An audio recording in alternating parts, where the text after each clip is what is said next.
let's get the non-existent elephant in the room out of the way first. This is it's 11:59. Look at that. This is not this is Higurashi stream for the weekend, but it is not on a Saturday. It is not Saturday night. It is not Saturday day. I am recording here Sunday morning, technically now, 11:59, as I said. I meant to stream last night, and then I got into something else. So there was no streams yesterday. That's all it is. So instead, I decided, once I made that decision last night, I was like, you know what? We can do a Sunday day stream. I can just do some hours of Higurashi. And then after, I can do the game I was going to originally do on Sunday. And so we have a split Sunday day stream. And so another different type of Higurashi energy has entered Sunday morning / early afternoon Higurashi energy. But I think it'll be okay. It'll all be okay, except for the fact that I woke up this morning with a scratchy throat for some reason. So if I do a lot of like clearing my throat like that, which I'll try to keep down to a minimum, I apologize in advance. But yeah, we'll be reading here. I kind of just rolled out of bed. So if anything requires me to use my brain today, which is actually highly likely, especially if we're starting Return of the Obra Dinn after this. Bad planning on my part, right? But yeah, we'll be good. I woke up in the shower a little bit. Where's the play button? There it is. Mind your ears. But yeah, we'll just read. I didn't grab my Higurashi notes. I want to guess that I'm not going to be needing them anymore. But I know in saying that I probably cursed myself and didn't. There is going to be something that I need these for, but we'll see. I just don't want to get up. I'm feeling lazy. It's a full, 5 steps away from where I'm currently at, you know?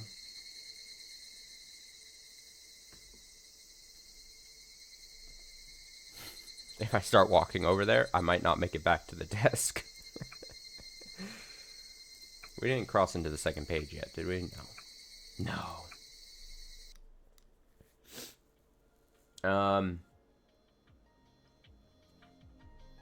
I might need to get, some caffeine in me a bit into the stream.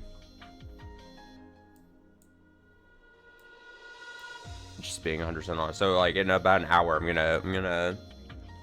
gonna take stock of my energy levels, and then I might throw up a BRB as I rectify that situation.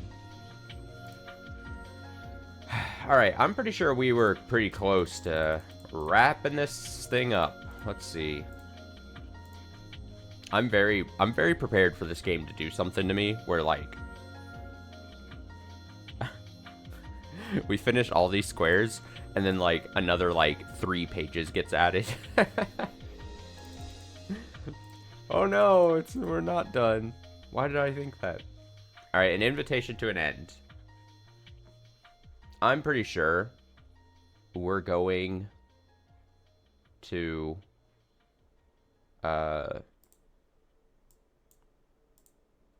June 1983 now. Because in this, we have Kechimaibara changing schools already. And then this was setting up the revenge of Takano. So we go here, and then we start these. And then we're going to have to learn and answer the question. Is it going to be just in order? Or is there some freaky order this game wants... Some freaky deaky order this game wants me to participate in these fragments of these 8 stories. Is the last one... What's the... Matsuri Bayashi 7 fragments. Well, this is obviously going to be the last one, right? Well, not only because it says 7 fragments, but also this is the title that we're on. Also, I was thinking about this. I'm curious what these are. When we experience them, are they just going to be like recaps of the individual stories or chapters? That's what I was thinking about this the last couple of days. I was like, man, obviously we've got like separate little background informations, some little reveals throughout these things, but also you could kind of view them as like table setting, sort of like recaps, showing us how we got to where we are right now. But these are just straight up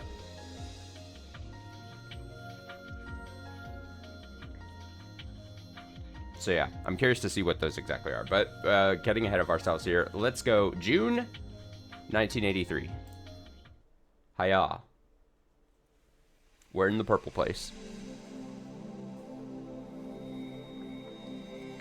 Get consumed by the purple.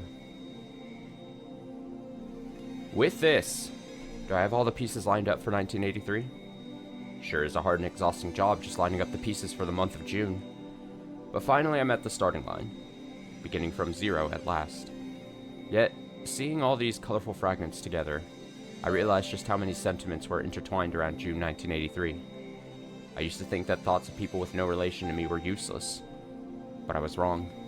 Rika Furude did her best to overcome the fate of June 1983. She did 2 things. One was to get in touch with the Irie Institute, because she knew she would be protected there. Ironically, Takano from the Irie Institute was the one who wanted to kill her, but it was the best move for her at the time. And the other was to ensure that the Maibara family moved to Hinamizawa. It actually wasn't certain that the Maibara family would move here.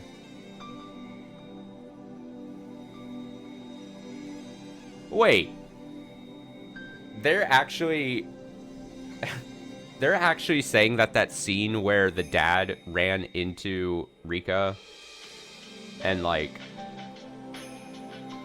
Hanyu, he saw them playing in the field and he was like, damn, I want my son to grow up here. Like, it was that powerful of a moment for the dad. I mean, I witnessed it. I experienced that moment, but I didn't. For this to be like, hey, that was a pivotal moment for the Maibara family to move here. I mean, I get it. Sure, we needed Kechi Maibara to move in here. He's a pivotal character. It's just very funny setting it up as like, damn, Rika making sure that dad was like, hell, this place is dope. I'm moving here with my family. That's just funny to me. Anyway, they first decided to move here when the father felt something sentimental at the sight of us on the day he came to view the properties for sale. Therefore, it was necessary for us to play in that field. It was the trigger for the Maibara family's move. Holy shit. Sorry. It took me so long to find that out, though. After turning various conditions on and off repeatedly, I finally realized that meeting Kechi's father at that field was the case, or cause. Kechi Maibara is a very important key for breaking Rule Z, one of the chains that was binding me. He is the fresh air that's powerful enough to break all the old and evil customs in this village. He created many opportunities, but he also provided me with an important clue by letting me know that a strong conviction and the will to believe is what's important in standing up against the powerful fate. But I wasn't the only one who wanted him to hear. People in the Sonozaki family who wanted to wipe out the nastier traditions of the village also wished for him. Mion Sonozaki vowed to herself to protect Satoko and Satoshi because she was very much bothered by how irrational the treatment of the Hojo family was. And on the night Satoshi Hojo disappeared, she exploded at Oryu Sonozaki and voiced her true feelings. Oryu Sonozaki understood. Oryu herself had come to understand the wicked customs of the village and had been wanting to do something about it. But she didn't have the power to do so herself, so she entrusted it to the fresh air that was blowing in from the outside. That was why the lots went on sale, so the Mybra family could move in. Look at all these 6s being rolled. Even if I danced in that field, if Oryu hadn't put the lots on sale, guess she couldn't have come. And Ryugu, who provided many important opportunities for Kechi Mybra, was saved by returning to Hinamizawa after the deep emotional trauma of her parents' divorce sent her into terminal condition. Kechi Mybra's wish to restart his life was the same wish Rina Ryugu had a year prior. Maybe that's why Rina was able to understand Kechi. It's like the miracle where one can recognize moments in a certain fragment from another fragment.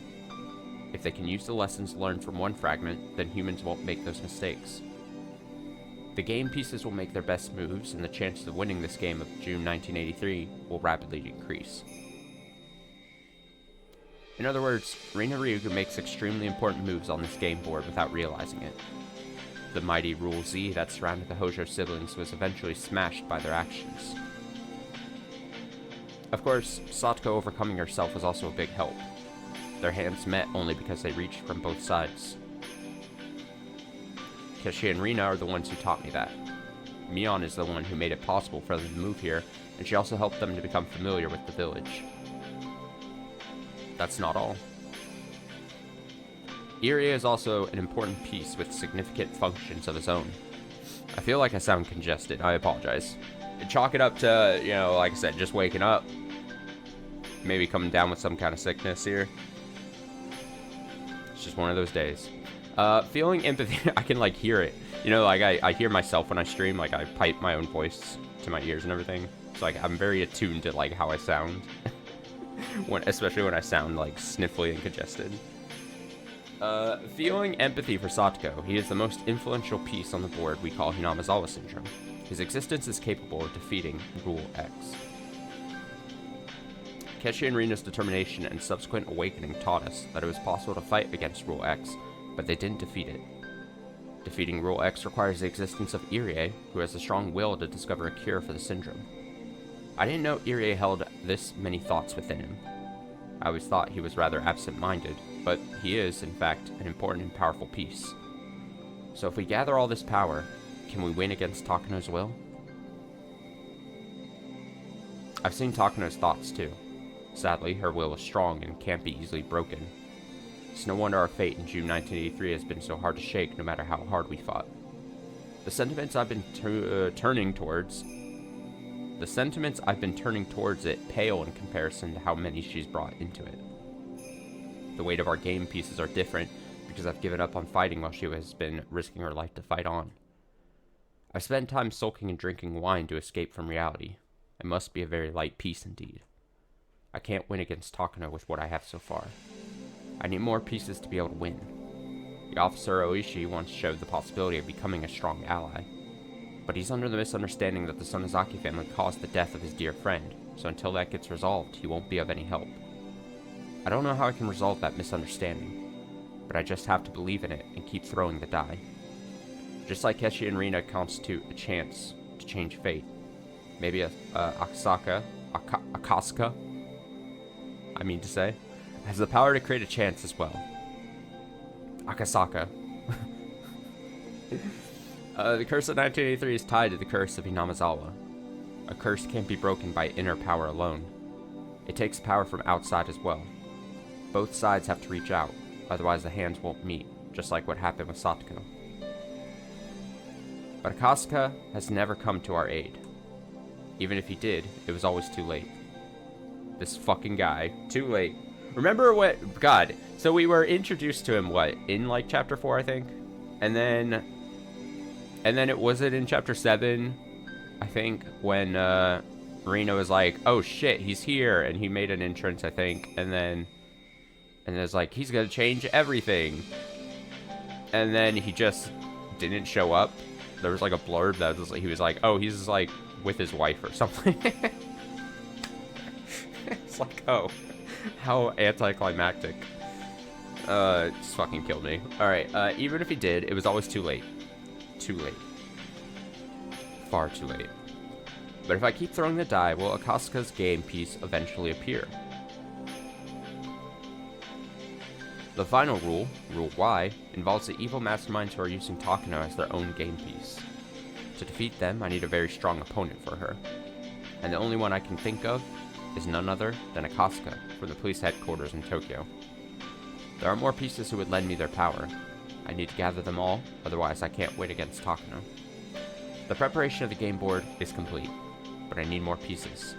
It's only the beginning. Oh, there we go, the game board. The game board thing.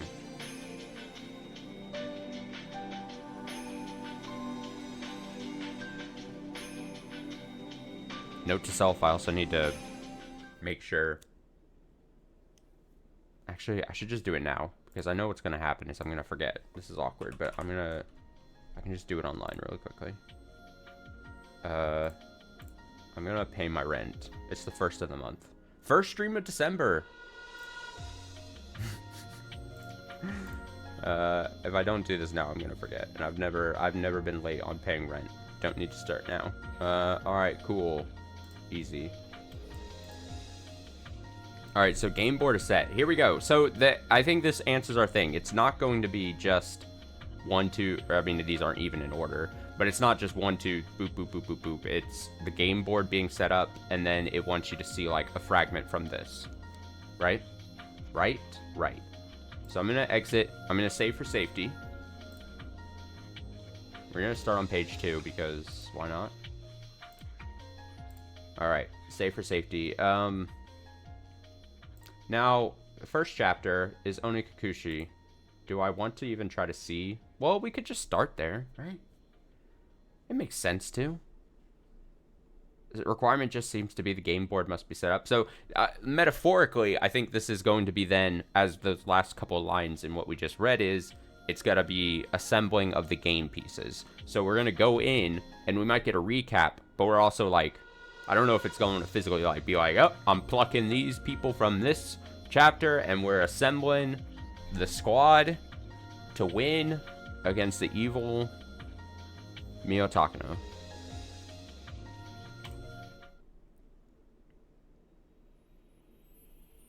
Defeat the evil. In order for Keshimibro to become a game piece that can lead everyone, there's something he has to learn about first. The piece that's very painful, pitiful, and sad. He has to learn about his friends, and he has to learn to not doubt them. He doesn't know the importance of trusting his friends. He doesn't know, just yet. A slight mistrust grows into paranoia, and Keshimibro is trapped within Rule X. At the end of Rule X, Kechi leaves a sad note and dies. God, remember? God, there was the fucking first chapter of this. We read back in what? March? April?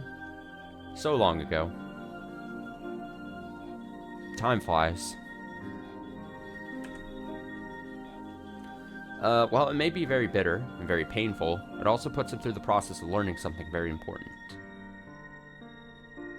Hey, Hanyu.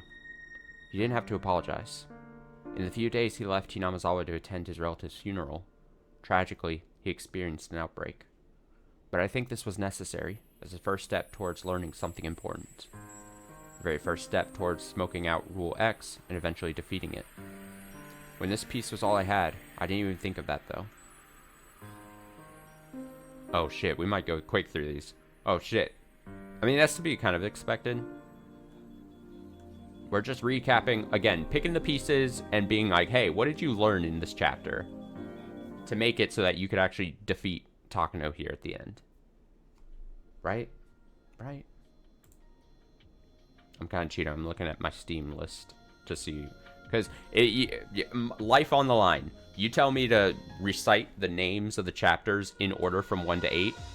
I'm dying. I'm not winning. I'm not winning that challenge. I understand this.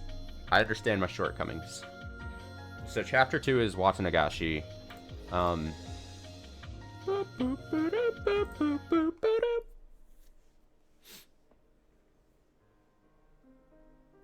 This game piece reminds us that no matter what happens on this game board, everything is due to the curse or the Sonozaki family pulling someone's strings. No. To put it in my words, this is the piece that makes everyone aware of the existence of Rule Z. It's hard to notice with just this piece, But this is a complicated fragment where Shion, Sonozaki, while trapped in Rule X and mistaking it for Rule Y is hurled about, comes to notice the existence of Rule Z. Man, I feel like if I was smarter or better at speaking, this would be like, while we're going through all these chapters, I would talk about, like, my feelings towards each chapter, and I'd be like, I remember when this... I mean, this chapter 2 was the instance where we, I'm pretty sure, again, it could be very wrong, it was still long ago, it feels like at this point, but, like, obviously, as it's kind of mentioning, the introduction of Shion, Sonozaki did the whole thing, and then the flipping of Mion and Shion, and then it was like, oh, this story is willing to pull out any of these crazy things to make you feel dread. I do remember at this point, like I said, I don't remember if that was exactly in chapter 2 or 3 or whatever, but it was like very much like, oh, there's craziness happening. This is not, obviously, end of chapter 1, craziness happened, but I mean, like, at this point, you're like, oh, we're doing interesting stuff. But this is also the piece that teaches us the rules of the game board. By the way, the piece called Shion Sonozaki is a piece coming from the outside, from the game's point of view. She disliked Satoko Hojo at first, but through this and another piece, she learned something important. Challenges Rule X, and then grows to be a powerful piece to fight Rule Z. The most ridiculous part of this fragment is that it's hidden so cunningly, and doesn't seem that way at all, with just a passing glance. Learn from your mistakes. Please become a powerful piece and lend me your strength to defeat my enemies. Lend me your strength! Alright, chapter 3 is oh man, my pronunciation. Tataragaroshi? Tots.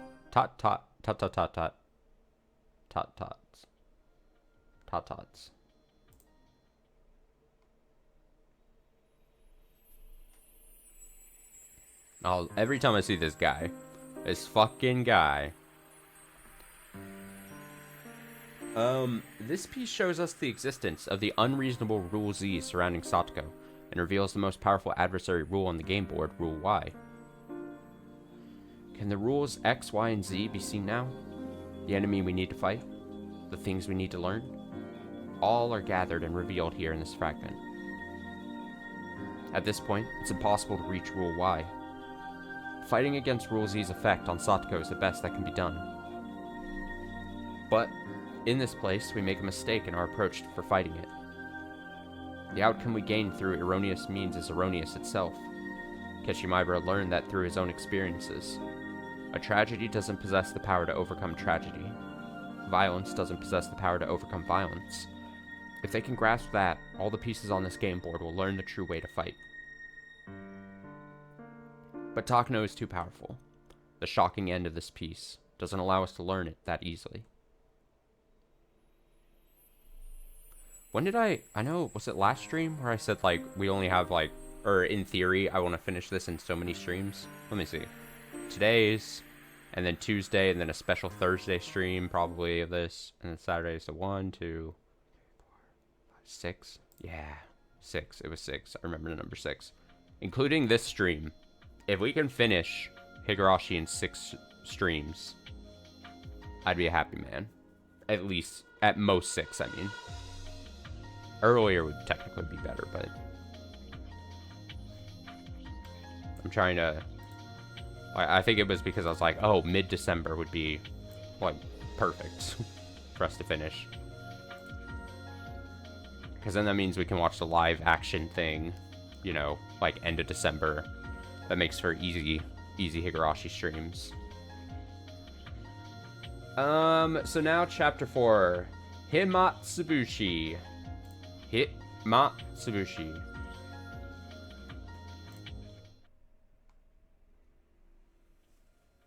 This piece is the only one that's so distorted. Yeah, this one's so weird. I remember, okay, so we got to chapter 4, and I forget exactly, I remember especially around this midpoint, I was trying to guess what, like, the next chapter was going to be, because we had seen, like, 3 chapters prior, and I was like, oh, we're kind of focusing on, like, a certain section of the group, or we're getting like backstory. It's really like focused things. And then 4 was when everything kind of, you could describe like, oh, it was kind of like Rika focused, or Akasaka, I guess we're getting introduced to, but it definitely felt, it was definitely different, thrown for a loop. And then it was at this point then where I was like, oh, chapters 5 and beyond, I don't even know anything. We're not following the normal formats here, because prior chapters also, we were in like the same like little stretch of time, I think, pretty much. And then obviously 4, we were shifted so far backwards, right? This piece is the only one that's so distorted. That's because it's from long before June 1983. Therefore, the existence of this piece has no effect whatsoever in the game we're playing on this board. But, is this really a useless piece? The identity of Rule Y has been completely exposed by now. With the backing of a mighty organization, it is powerful enough to swallow up the small solidarity of individuals. I almost gave up on this game because of its irrational power. That's why I'm thinking that maybe there's a piece hidden somewhere that's strong enough to fight against such a formidable enemy. So I'm thinking, somewhere, yeah. Mamoru Akasaka works at the police headquarters in Tokyo and might have the power to stand up to such a vast conspiracy. Can his power withstand even Rule Y? Just like Keshimaibara defeated Rule Z, will he be able to defeat Rule Y so easily? We need everyone's strength, so Akasaka's strength is needed as well. We need that man. That man is needed. Strong wife guy energy from that guy. I think I've said that about him prior, though. Alright, chapter 5 is, Miyakashi. Miyakashi? Miyakashi, a fragment from Watsunagashi, which we did get. Everything's good, everything's good. This is the piece of Shion Sonozaki who goes mad after being taken in by Rule X. With no room for sympathy, this is such a painful piece that can only have pity. Now, chapter 5 is when we get the background and everything of, like, Shion goes fucking mad, right? This chapter, I remember being, like, every time I would end stream, after reading, like, all these things that Shion was doing, I was like, damn, this chapter is just going so hard.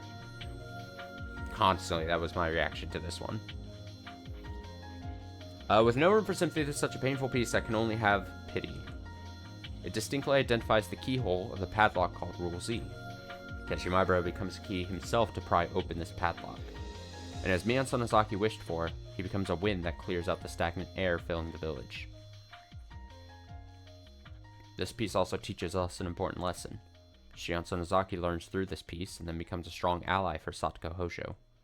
In that way, maybe Satoko Hojo is a piece that represents the padlock for Rule Z. Unless she is saved, Rule Z can't be defeated. And when she is saved, that means Rule Z is defeated. This piece indicates only that. That's the only thing Shion Sonozaki learned by gambling her life. But now, I think that it's very important. Every time I see Satoko and Shion argue about pumpkins, I think about that. Every time I see them arguing about... So, out of context line is very funny. Every time I see them arguing about pumpkins.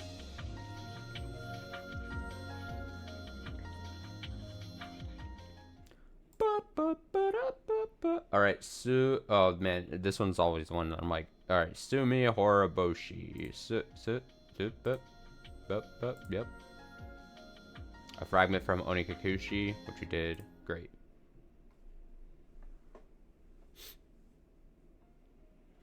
Oh yeah, this is the one that ended in the fight. The one that I called so obviously masterfully. It started with the water gun fight between Rina and Kechi, and then early on I was like, damn, this is gonna be like, I was like, if this doesn't scream foreshadowing energy, I don't know what does. And then it ended with them on like the roof, their fight with the moon backdrop. This game piece has a very important meaning for us, because it showed us for the first time that it was possible to poke a hole in the fate of the June of 1983. Oh yeah! This is true. This was the first time where, like, through, like, Ketchy's, like, just force of will, Rena was able to see, like, hey, it doesn't have to be like this.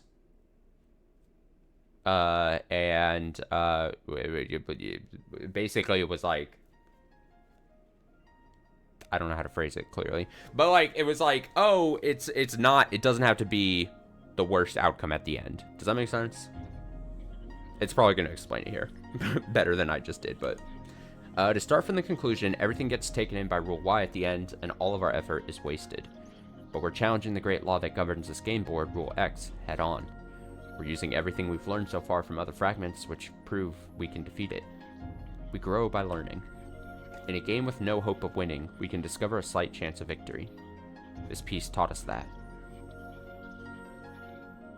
With this game piece, Rule X was almost completely defeated. Keshimaibara and our other friends won't be led astray by something as pathetic as the Hinamazawa syndrome and dance and tragedy any longer. It has also taught us that the rules aren't indestructible and are possible to overcome. In other words, it has given us, the ones who are on the outside of the game board, hope. It's an important fragment that serves as our turning point and the trigger for everything else. Yes, very important game piece. I agree.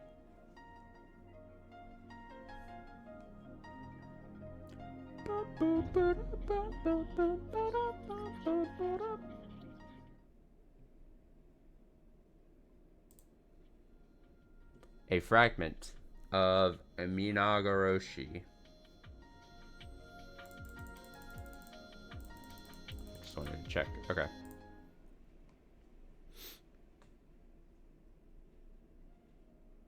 Oh, look at her. The face of evil. The game piece that uncovers the invisible Rule Y that has been pulling the strings from the beginning. Because the impression of that is so strong, it's easy to forget about something very important. We can't forget that this piece also shows the path towards destroying Rule Z. While Rika Furude lamented Rule Z as impossible to defeat, it was hardly a match for Keshimaibara and the others once they learned everything they needed to.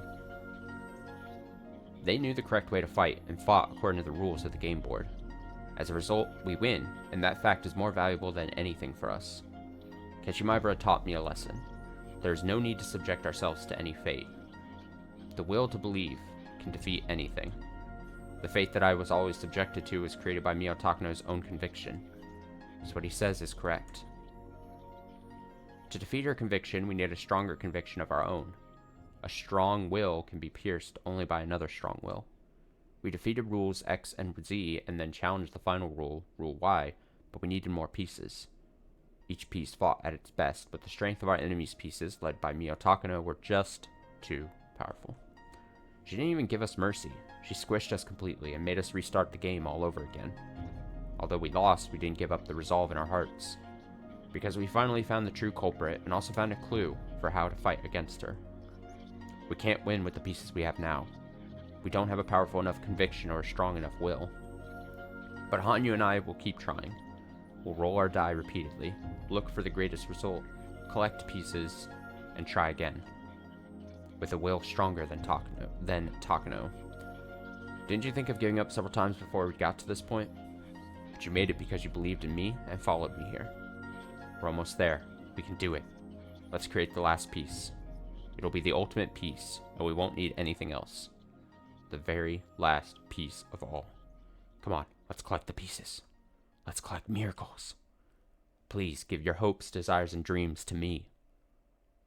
Okay. I'm on board. I have to be so demanding about it. I'm here. I'm collecting.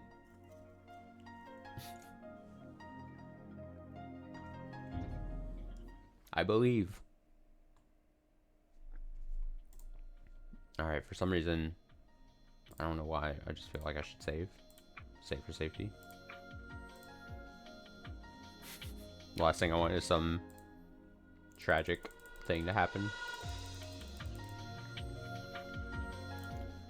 Okay, here we go. Let's collect the last fragment. After collecting miracles from all 7 fragments, the music changed. I finally got a hold of this one. This fragment holds our final fate. But before we take a peek, please wait for just a little bit. The fate that's inside will be decided the moment we take a peek. Have I told you about the story of the cat in the box? A cat box, you say? Is the cat in the box alive or dead? If you open the box, you'll know, but you won't know until you open it. It could be alive and it could be dead. In other words, before you open the box, the living cat and the dead cat simultaneously coexist. Sorry, I'm trying to clear my throat. I'm choking. Sorry. And the moment you open the box and find out the truth, the incorrect answer disappears. The inside of this fragment is the same principle. The future we desire and the future Takano desires simultaneously coexist. They are opposing and denying each other. Once we take a peek, one of those futures will disappear. If we have enough pieces, we can take a look inside this fragment. But we've only had the same pieces lined up the same way on the game board, and the game under the same condition was Takano's complete victory. We've already tried that in the Higurashi fragment. We need more pieces. We need the help of a piece that's powerful enough to defeat Rule Y. Until I get a hold of that piece, it's too scary to take a peek inside this fragment. But how do I get such a piece? It's a piece I've never gotten a hold of before. To obtain it, I need to look. Just one more time. I need one more miracle to obtain that piece. I obtain the piece. Get it.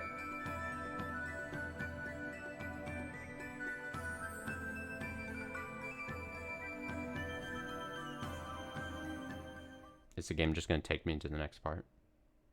Oh, there's another box.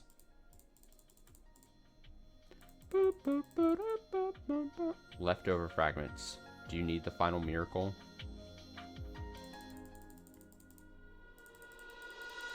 Hell yeah, I need the final miracle.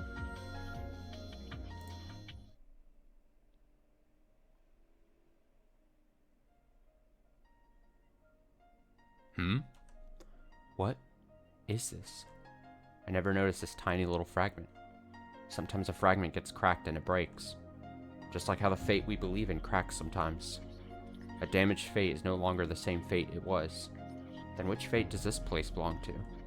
I picked up the tiny fragment and tried to match it with the fragments I have in my hand.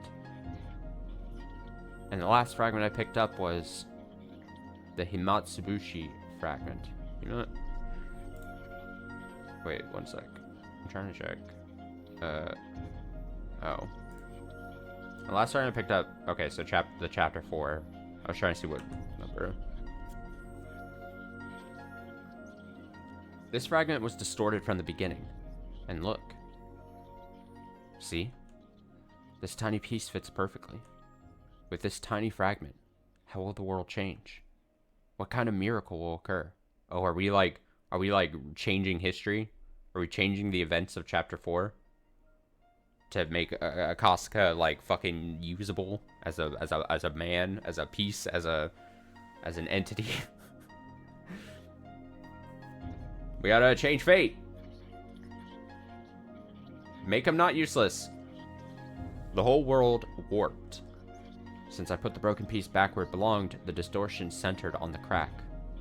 Since I put the broken piece back where it belonged, the distortion centered on the crack. But that doesn't mean I can't take a peek inside. It's already past 1985. It's a time long after Rika Furude and her friends' stories tragically ended in June 1983. Beep. Zzz. With some mild interference, an order crackled through their headsets. All units! The chief has a message for all of you, so listen up. Good work, everyone. The local police have given us 15 minutes to wrap this up, but I'm only giving you a few seconds. Don't let a single person escape. The main target is a diplomat. I don't know why I'm reading it like that. Don't let him suspect you're a cop. Just grab him. But make sure you leave no injuries. It'll lead to problems if you do. They're dirtbags who hide under diplomatic immunity to deal with the local gangsters. They launder money from drug dealing and force people into the sex trade to pay off high-interest debts. According to the local embassy, some of the victims are younger than teenagers. Shitbags. Normally, this would be a simple case, what with the perpetrators being gangsters. But when the police found out that a foreign diplomat was involved, things got much more complicated all of a sudden. Diplomats have diplomatic immunity, so the police can't arrest them. But they knew he was an important figure in the whole scheme, and there was no doubt that he was the middleman between the foreign criminal organization and the Japanese gangsters. They couldn't let him escape. It'd be easy to deport him, but that wouldn't solve anything. The police had asked the embassy for assistance, but they denied the request. And the case was put on a standstill at that point. That's when they found out that the organization was going to be selling the Self-Defense Force's classified radar and missile technology secrets. Public Safety Division then had to move on to the premise to protect this classified government information. And today was the day that operation was set to go. 2 men at the front stairs. 2 men at the underground entrance. 4 men at the back door. All suspects are believed to be armed. 2 more than usual, huh? It'll only take 2 seconds for him. 2 seconds more for him. He never shows anyone mercy. Can you hear, Akasuka? You're on point. Be careful. Okay, let's move. It's the man. It's the man himself, Akasuka. This is Akasuka. I copy. Let's go.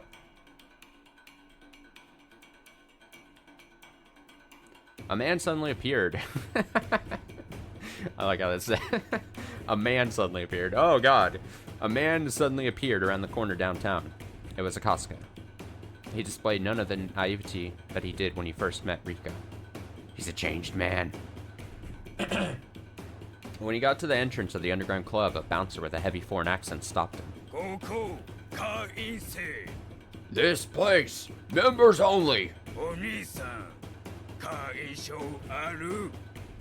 Do you have a membership card? Me when I try to enter Costco.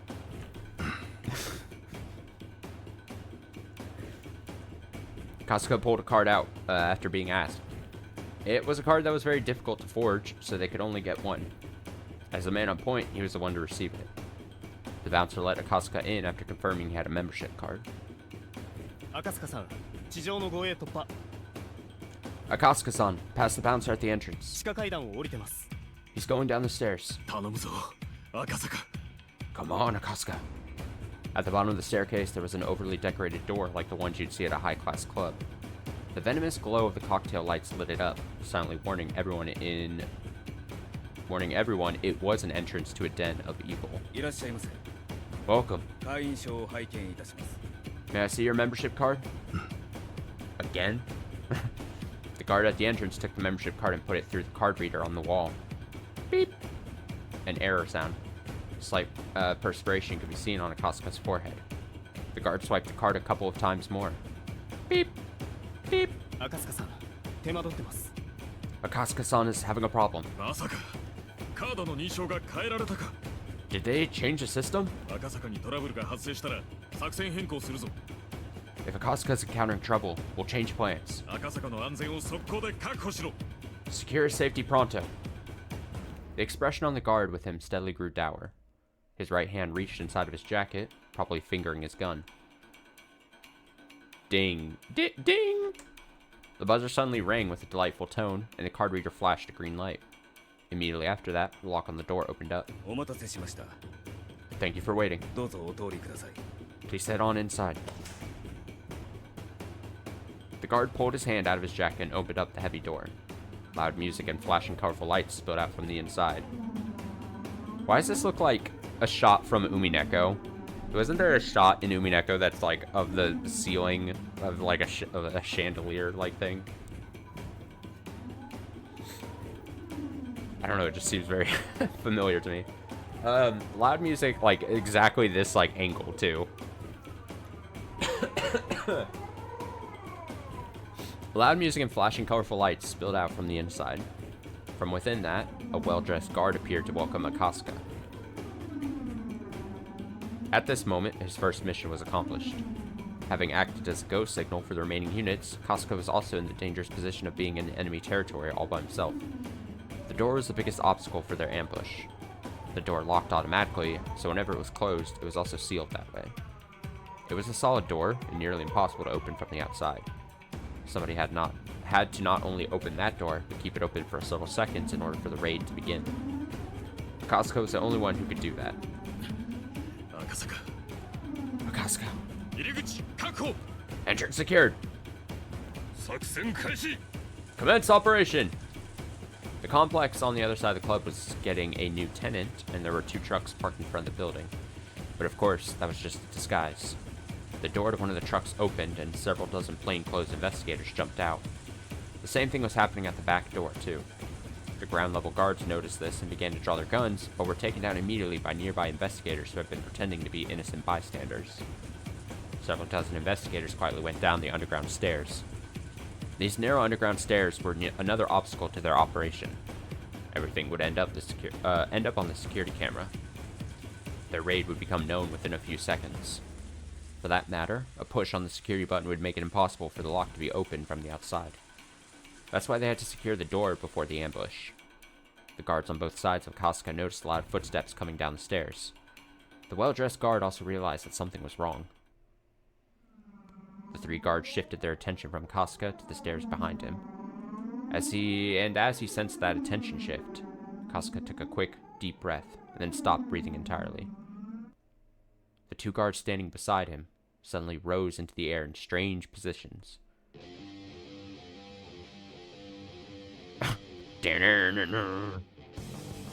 Okay. Akaska had determined his position relative to the 2 guards next to him, so he didn't need to check with his eyes.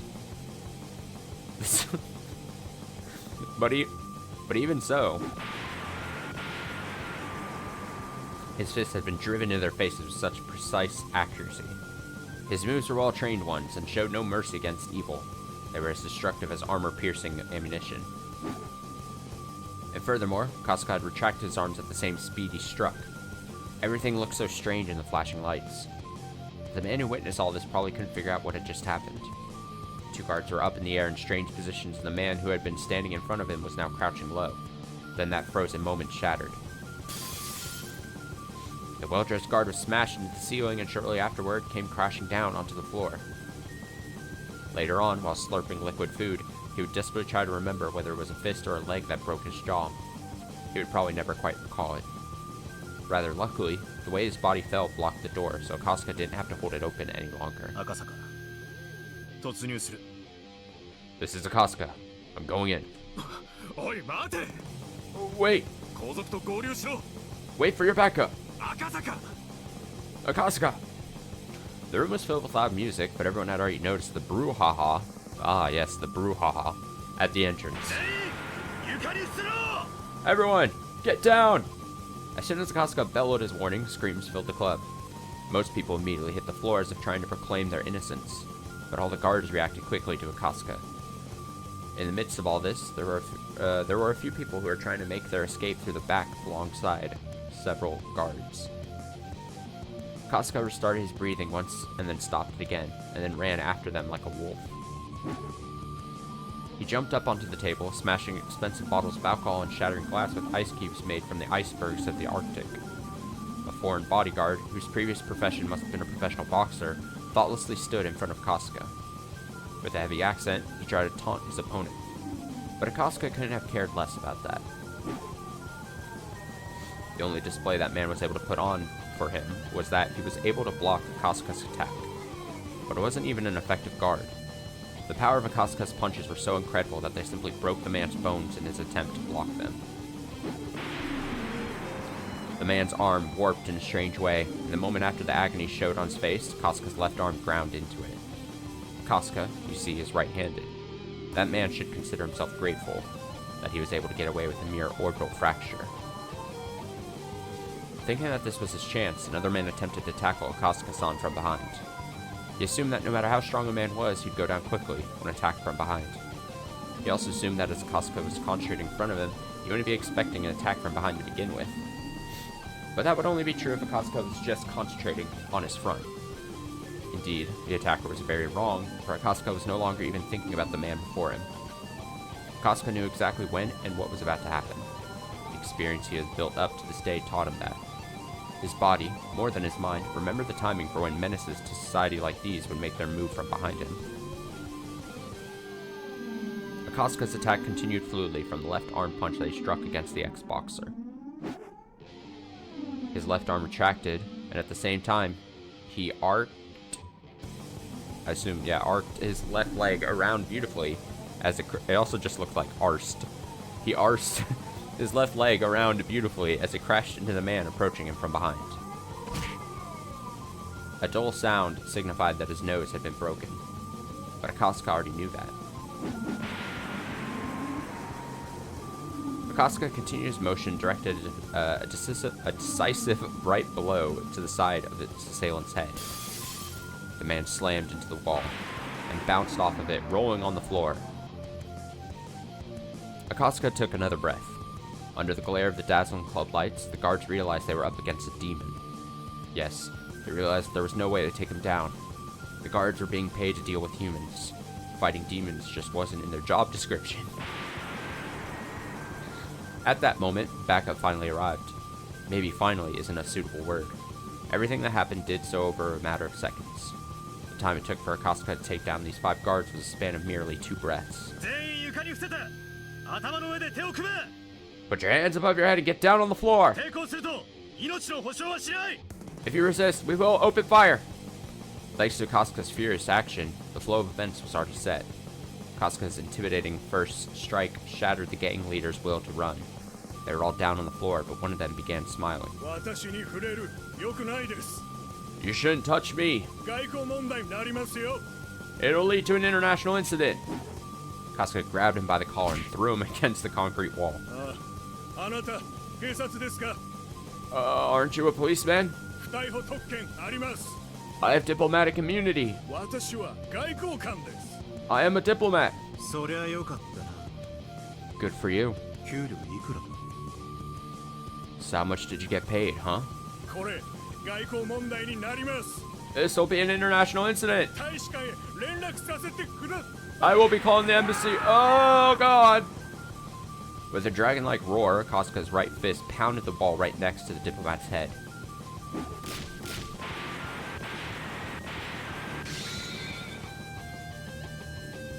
Immediately after that, his left fist pounded the wall on the other side of that head.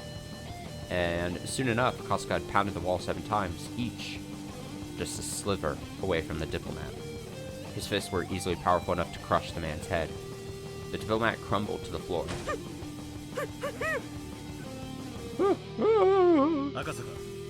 This is Akasaka.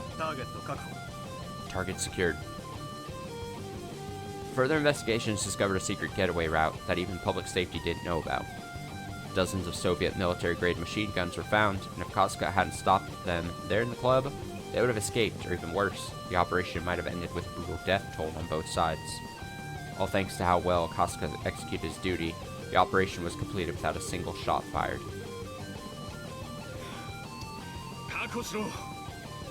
Come on! Hurry! The local police will be here soon. Put them on the truck. Since a foreign diplomat was involved, they had to make sure it didn't look as though the whole operation was carried out by the police. Instead, it was made to look like a simple gang war. They would dump the useless gang members and hand over the target to the police. Of course, before handing him over, they'd make sure he spilled everything he knew. That diplomatic pig would be used as a negotiation device by another part of public safety. They found plenty of evidence that said pig was tied to an underground criminal organization. Not wanting a persona non grata on their hands, the embassy would likely cut all ties with him. The rest would be the business of other departments. Public safety's job was to take care of the things regular police couldn't deal with. Akasaka, are you okay? Come in, Akasaka. This is Akasaka. We're on our way. You've done it again. Report to the chief to get Sorry, I'm distracted by this music. Report to the chief to get reamed out later. Akasaka-san, you sure are a demon. 5 men within mere seconds? That's not even karate anymore. Your fists should be recategorized as lethal weapons.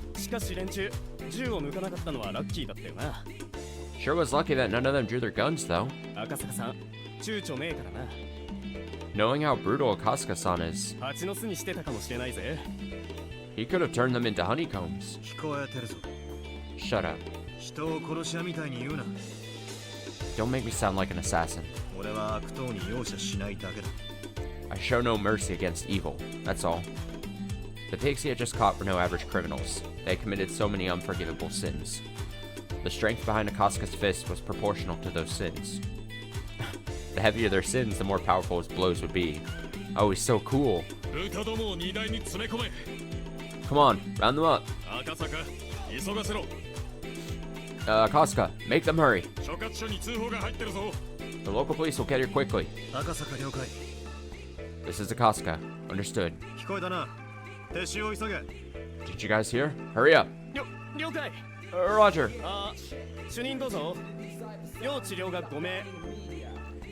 Command, we have 5 injured here. Please have meds ready. There wasn't any trace left of Akasaka's old naivety. He had grown to be a vigilante ace of his department, or vigilant ace.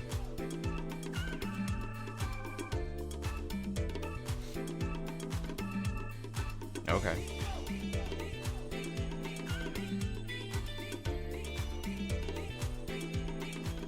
Sure. Oh. Akasaka was training inside he's so cool. You know what?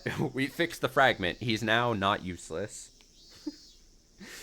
And has superhuman moves. Akasaka was training inside a dark dojo filled with the smell of sweat and mold. The dojo was located in the middle of downtown in a small building. It wasn't that big, and they weren't that well equipped either. It certainly didn't look like a dojo where a person as skilled as Akasaka would train. There were only 3 or 4 students there, including Akasaka, but this was the dojo he picked. To Akasaka, karate was certainly a weapon for crushing his enemies, but now he was seeking something further from it. To achieve his goal, a dojo with many young students having actual physical lessons wouldn't work. He had gone to so many different dojos, and this was the one he finally settled on. Every time Akasaka punched a sandbag, the heavy thud of his punch and the clang of the sandbag's chain would echo. He wasn't just punching blindly. He thought first, developed those thoughts, and then punch. It was more of a deep and low vibration than a proper sound. Drops of sweat scattered and the dust welled up in the air. It was a perfect blow embodying the concept of 1 strike, 1 kill. But he wasn't satisfied. He closed his eyes, controlled his breathing as if trying to hear the cry of cicadas, then he punched again. From a beginner's perspective, it looked like he was taking breaks between each. The other students, training on their own, would glance over and sense a fearsome respect at his focused blows.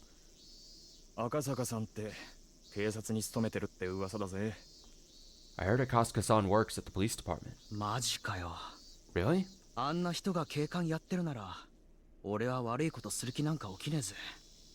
If someone like him is a police officer, I don't want to do anything bad. Still, his concentration sure is amazing. He never gets tired. On his days off, Akasaka came to the dojo in the early morning, and he silently trained all day. His training was no longer physical, but mental. The other students were already aware that his continuous concentration was the secret of his strength. However, that was easier said than done. As long as a person lives, they are bound by countless ties and idle thoughts. For a person to submit all of his will into such singular focus is more than trying to attain enlightenment than something in the realm of martial arts. Man has tried many different methods to achieve such enlightenment, and what we've learned is that there is no one way to reach it. And a path one takes can reach it if mastered. Karate is what Akasaka chose. The rumors say 奥さん死んじゃってるらしいんだよ。 That his wife is dead. それを忘れるために空手を始めたって噂だぜ。 Supposedly, he does karate to forget about that. あれ、 Really? 俺が聞いた話は違うぜ。 That's different from what I heard. 任務中に女の子を救えなかったとかなんとかで、それで自分の無力さを痛感したとかなんとか。 I heard he couldn't save a girl on the job, leading him to realize his weaknesses or something like that. おい、聞こえてるぞ。 Hey, I can hear you. 人の噂話なんかしてないで稽古をしろ。 Quit talking about other people and train. おっす。 Yes, sir. There was a small beeping noise. Somebody's watch was letting them know it was noon. あ、赤坂さん、 Akasuka-san, we're going to get some lunch. 俺たち弁当買ってきますけど、赤坂さんのも買ってきましょうか。 Can we get you something too? 助かる。 Sure. 何でもいいぞ。 I don't care what you get. 頼む。 Thanks. Kasuka was more pleased to be alone in the dojo than to have anyone bring him lunch. When they left, silence filled the building. くそ。 Shit. 人の話なんかしやがるから集中が途切れちまったじゃないか。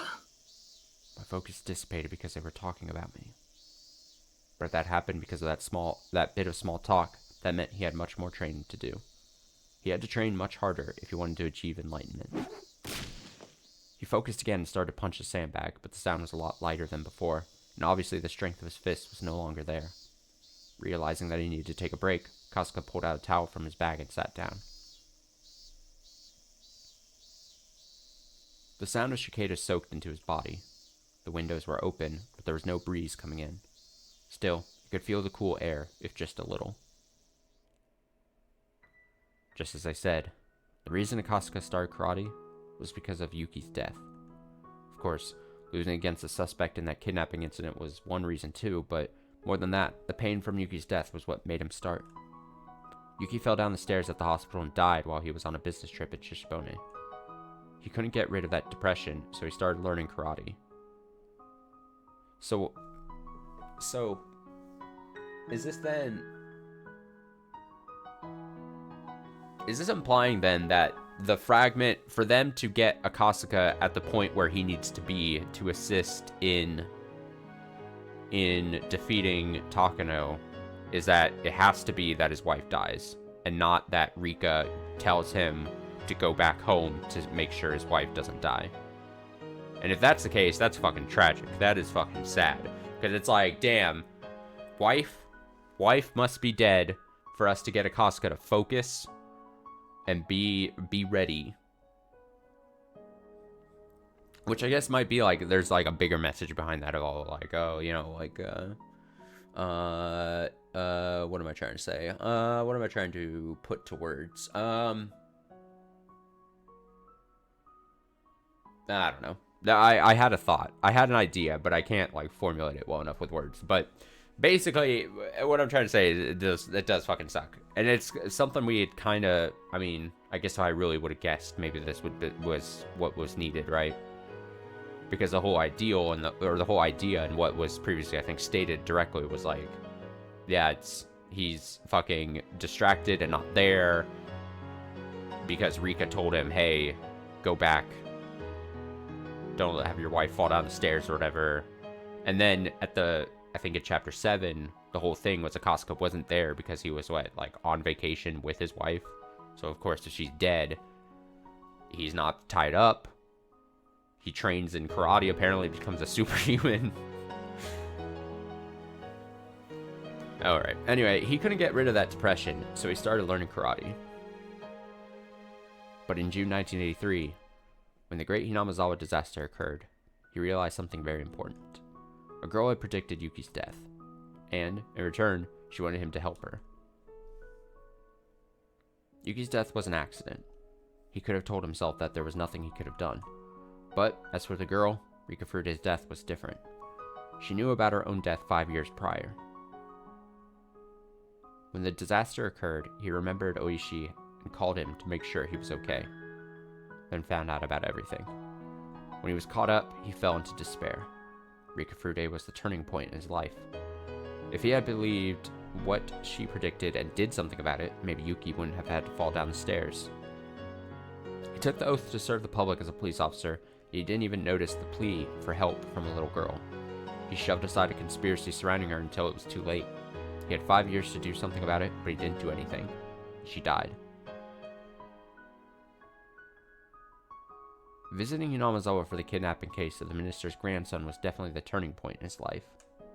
If he had only listened to what that girl said, Yuki would have never died, and he could have been there to help Rika Furude. Those two things continued to haunt him. The investigation into the series of mysterious deaths in Hinamizawa that he heard about from Oishi was put on indefinite hiatus because of the disaster, but it was apparent to both of them that there was some conspiracy behind it all. To challenge such things, he needed all the strength and experience that he could muster. He was devoting himself to gain such strength, but it was too late. Everything had already ended. While he was stuck in this dilemma, the dojo instructor admonished him. There's nothing one can do about what's already done. So in that case, the only thing he can do is to train diligently, so that if the same thing were to happen again, he'll be able to save a person in need. It's all too late. Everything is already over. Yuki died in an accident, Hinamizawa was destroyed in the gas disaster, and Rika-chan was murdered as her intestines were ripped out while she was alive. Shit. I was too obsessed with Yuki's death and couldn't hear the girl's pleas for help. No, if I'd listened to her, I could have prevented Yuki's accident too. Damn it. Damn it. Shit. Shit. As Akatsuka clutched his hair and looked up, he noticed a small shrine overhead that protected the dojo. Akatsuka respected both Shinto and Buddhism, but he had never thought of praying to gods in times of despair. But for the first time, he felt like praying for help. If it was something he was capable of doing himself, he would never even consider praying. But as it was something he couldn't resolve on his own, he prayed. It was a very selfish wish. If his wish were to come true, everyone in the whole world would wish for the same thing. もう一度 Please. もう一度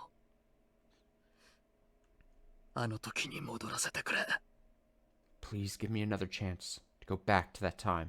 そうしたら今度こそ俺は二人を救う I swear, this time I will save both of them. At that moment, Kasuka's body suddenly felt very light. No, it was more like he was losing balance, as if he was fainting. Perhaps it was because he shouted so loudly after training, and his brain was lacking in oxygen. But he couldn't take his eyes off the shrine. Whoa! ありがとう、赤坂。 Thank you, Akasuka. あなたの思いが私たちにはとても必要だった。We needed your thoughts. Was this a hallucination? Kasuka felt like a stranger was talking to him. 私たちが奇跡を願い、あなたも奇跡を願わなければ奇跡は起こらない。 We must wish for a miracle, and you must wish for a miracle too. Otherwise, a miracle will never occur. だって奇跡は全員が願わなかったら起こらない。 Unless everyone wishes for a miracle, it won't occur. 双方が手を伸ばし合わなかったら届かない。 Unless both sides reach out, their hands won't meet in the middle. He didn't know what she was trying to say, but somehow he felt like he couldn't miss a single word of it. He felt like it was something very, very important. 赤坂、 Kasuka, もしあなたも望んでくれるならあなたに奇跡を、 if you wish for it, I'll grant you this miracle.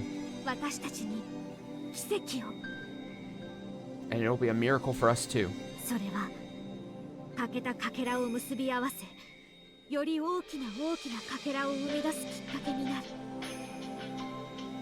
Joining these broken fragments will give us a chance to create an even greater fragment. あなたのたった一つの決意が全員の思いや運命に大きな影響を及ぼすこともあるのだから。 Your resolve, on its own, may greatly influence everyone's fates and intentions. あの時にもう一度時間を巻き戻してくれるというのか Can you turn back time to that day? うん、 No, そんなこと私にはできないのです。 I can't do that. 私にできるのは気づかせることだけ。 The only thing I can do is let you notice. 一つのかけらだけでは学べないことを他のかけらで学んだことを気づかせてあげるだけ。 To let you notice that things you can't learn from one fragment, you can learn from others. だからこの欠けたかけらをあるべきところへ戻すだけ。 So all you have to do is to return this broken fragment to where it belongs. それでもきっと大きな奇跡。 That's a big miracle itself. もっともその奇跡をあなたはきっと気づかないだろうけれど。 Although, you probably won't even notice it. Thank you, Casca. Thank you for remembering me. I don't even know how much time I spent asking you for help. But finally, it reached you. So I'll say it one more time. Please help me. No. Please help us.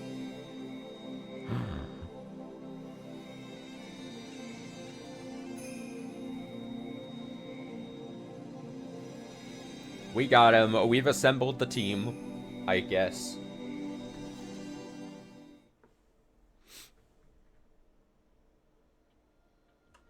Ah. Wait, why is it broken?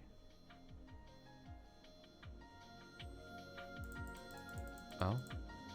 Do I gotta go back to this? I would guess so, right? I guess that kind of makes sense.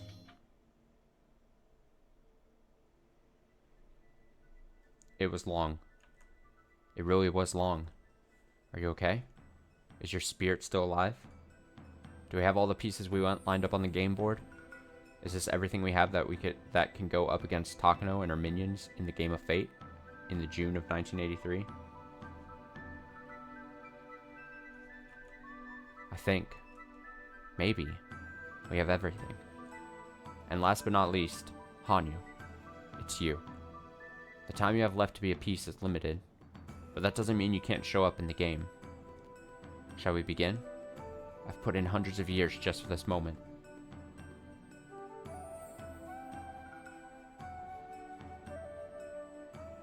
Oh, fuck. So hardcore.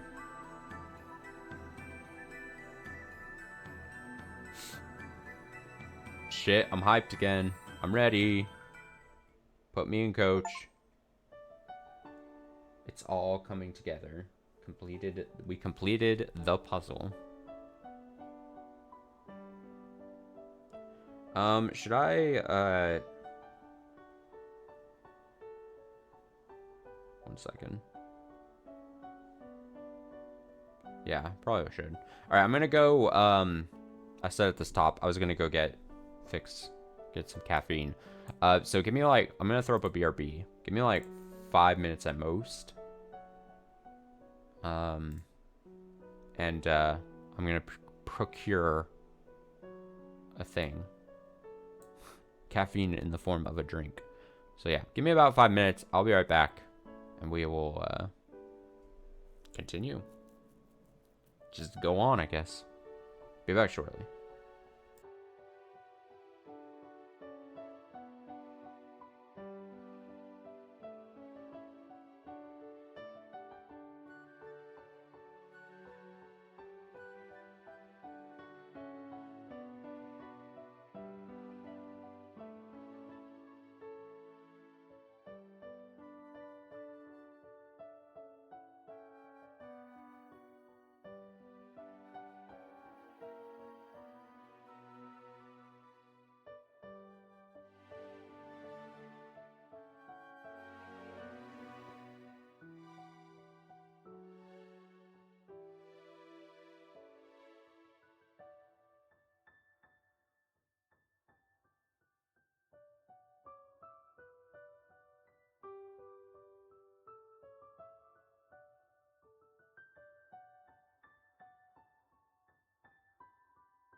Okay, I'm back.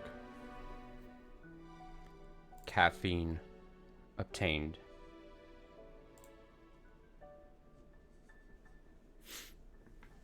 Someone once suggested that believing is like placing a bet with coins of hope.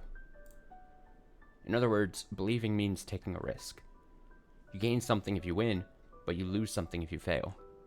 As with any gamble, we try to make sure we win and then bet a coin. But, as with any gamble, there's no guarantee of victory.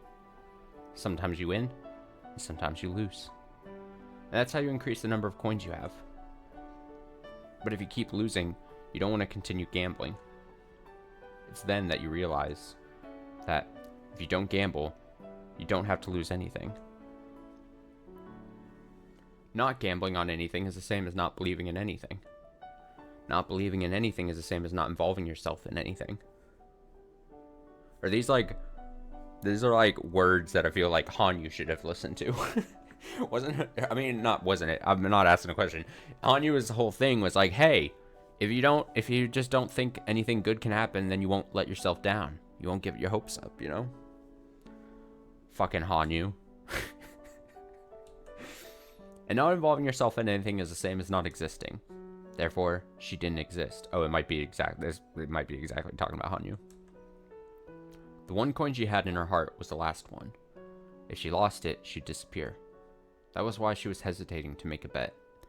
She had been running, trying not to get involved in any type of match, because she was afraid of betting it by accident. But just like in a game of poker, she could lose her coin by folding. She tried not to lose her last coin, but that meant she was going to lose it eventually anyway. There was something she didn't know. Actually, I didn't know it at the time either. The more coins bet into the pool, the higher our chance of winning this game. In other words, the more frightened we are, the more we'll keep losing the game before us. It's just like carrying a portable shrine. It's impossible to carry such a heavy thing by oneself, but when people put their strength together, they can lift it easily. There's a clear borderline between too heavy to lift and easily lifted. It's just like how the balance on a scale tips with just a little weight. The big, heavy shrine before us couldn't be lifted. Everyone tried their hardest to raise it, but couldn't. I didn't help because I was sure it couldn't budge. I don't participate in games I know I can't win, so I didn't bet my coin. But that was wrong of me. Maybe the portable shrine could have been lifted if I joined. For the longest time, I've been pretending to be a bystander. I always thought I was just there to find out if my coin was worth betting or not. But that was wrong. I'm not just an onlooker, nor should I be a bystander. I should have participated. The game I've been facing doesn't look like a game I can win. It doesn't look like a game that's worth betting on. But by betting on it, or by participating in it, or by believing in it, the outcome might change. To gamble on something is the same as to believe in something.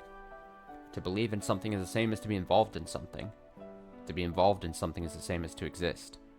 Therefore, she existed.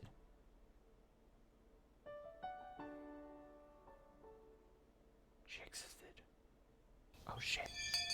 Oh shit. We're gonna see her? はい、皆さん、朝のホームルームを始めますよ。Like a fucking Smash Brothers screen. Hanyu has into the arena. Hanyu has. Why does that fucking kill me? You know those splash screens where it's like, Link has entered the fray, or what the fuck? Just in Hanyu's voice, it's like, Hanyu has, into the battle. Okay, everyone, homeroom is starting. おしゃべりはおしまいです。 No more chit-chatting. 委員長、号令。 Class rep, go ahead. 起立。 All rise. 礼。 Bow. おはようございます。 Good morning. 着席。 Sit down. Rattle, rattle, rattle. It's an ordinary morning. The only difference is that it started a little later than usual. Chie-sensei normally arrives in the classroom right away, but she's a little late today. Why was she late for homeroom? The rumors were already stirring about the classroom before she arrived. Chie-sensei gave a cue and a girl peeked in the room timidly. Oh my god! Oh!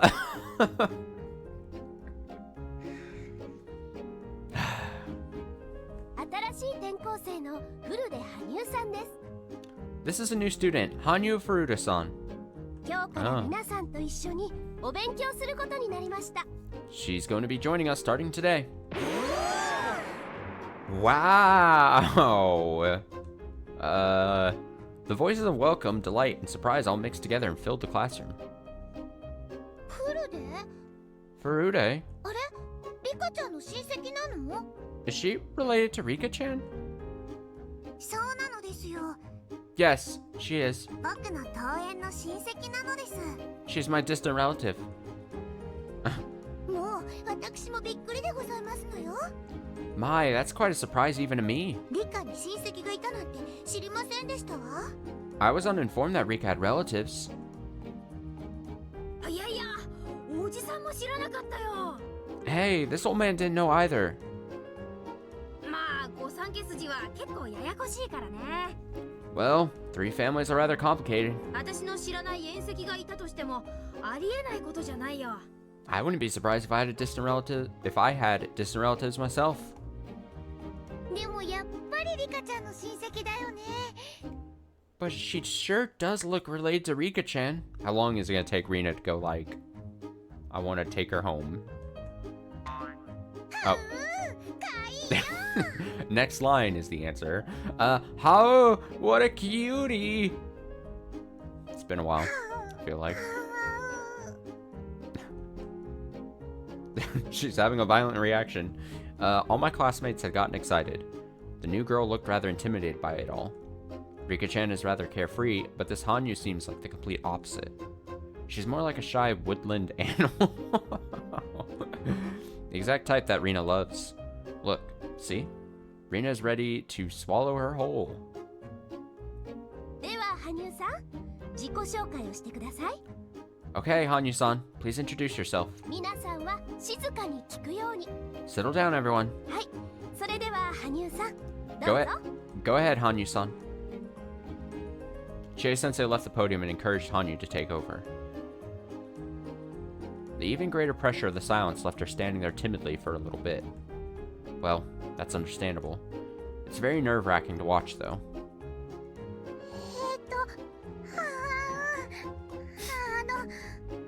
古出羽生と言いますのです。 Hanyu Furude. その、リカの親戚なのです。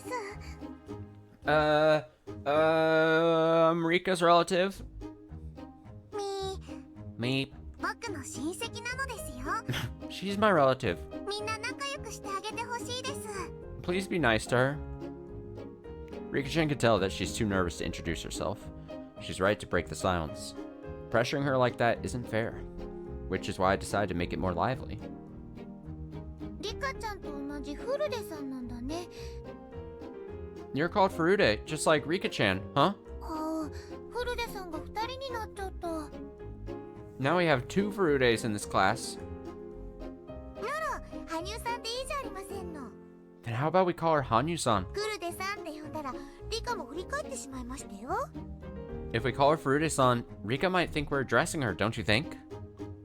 We generally call each other by our first names here. She's one of us starting today, so we should call her by her first name too. なら決まりだね。 Okay, it's decided. 今日からあんたのことは羽生って呼ぶよ。 We'll call you Hanyu. 私はクラス委員長の園崎美音。 I'm Mion Sonozaki, the class president. 美音でいいからね。 Call me Mion, okay? Oh, ho, ho, ho, ho, ho. 北条聡子でございますわよ。 I'm Satoko Hojo. よろしくですわよ、羽生さん。 Very pleased to meet you, Hanyu-san. I'm Daiki Tomita. My parents run a tofu shop. Please come by anytime. I'm Suguro Akamura. Please ask me if you don't know anything. こんにちは。 Hello! 仲良くしようね。 Let's be friends, okay? 何年生？ What grade are you in? Our classmates fell over each other to introduce themselves. Everyone tried to get her to remember their names so they could be friends. A friendly atmosphere swelled in the room. I've only just transferred recently myself, but this is exactly how it was on my first day too. I remember how nervous I was and how much I appreciated this as a result. I know more than anyone how nerve-wracking it is to be the new student. Man, I was in like media and everything. There's always like that trope of like, you know, a new student, like mid-year transfer or whatever. I moved around technically just like once, I think, during my school days. And it was in the middle of the summer. So it was never like the full experience of like, oh, like just showing up to class one day and then just being like a new student or whatever. I never got that experience. I kind of wish I did. I've always wanted to see when I was younger. I was like, would you actually get like, would always be like, oh, the new student, oh, it's so exciting, oh shit, and then like they just see me. The problem is, it would just be me. I'm a very unexciting person, so they would be like, oh, it's just not exciting, unfortunately. All right, I know more than anyone how nerve-wracking it is to be the new student. I should look after her. I will protect. I agree. We'll have to help her blend into the class quickly. そっか。レナも去年は転校生だったんだよな、確か。Right. You were a new student last year, huh? レナも転校してきた時は緊張したか？ Were you nervous on your first day too? Yep. でもみーちゃんたちがすごく親切にしてくれたからすぐに馴染めたんだよ。 But Mi-chan and the others were so nice to me that I got used to the class pretty quickly. まあね。 Well, yeah. ニューカマーを迎えるのも御三家の大切な仕事だからね。 To welcome a newcomer to the village is one of the three family's important duties. 都合のいい時だけ御三家になるな、お前は。 You only mention the three families when it suits your purposes. でも、ミオンなんかに世話になって馴染めたってのは確かにそうだ。 But it's true that you all helped me get used to such a different environment. なら、今度はケイちゃんがお世話をする番。 In that case, ってことになるんじゃないかな。 doesn't that mean it's your turn to look after her, Ki-chan? そうだな。 Yeah, I thought so too. レナだって転校生だったのに、その次に来た俺に世話をしてくれたもんな。 Reina was a new student, but she looked after me when I got here. なら、今度は俺が新しい転校生に親切にする番ってことだな。 So, it's my turn to look after the next new student. A new student always dramatically changes the atmosphere of a class. Even my attitude has changed. We decide to gather around Hanyu during lunch break. Let's freak her out. Ah, this reminds me of the good old days. Of Higurashi, I mean. Okay! それでは羽生への質問は一人一個ずつだからね。 Remember, you can only ask Hanyu one question each, okay? 彼女の本質に迫るディープな質問をズバリ言ってみよう。 Why don't we ask her some personal questions so we get to know her better? さあさあ、一番は誰？ Let's see, who'll be the first to go?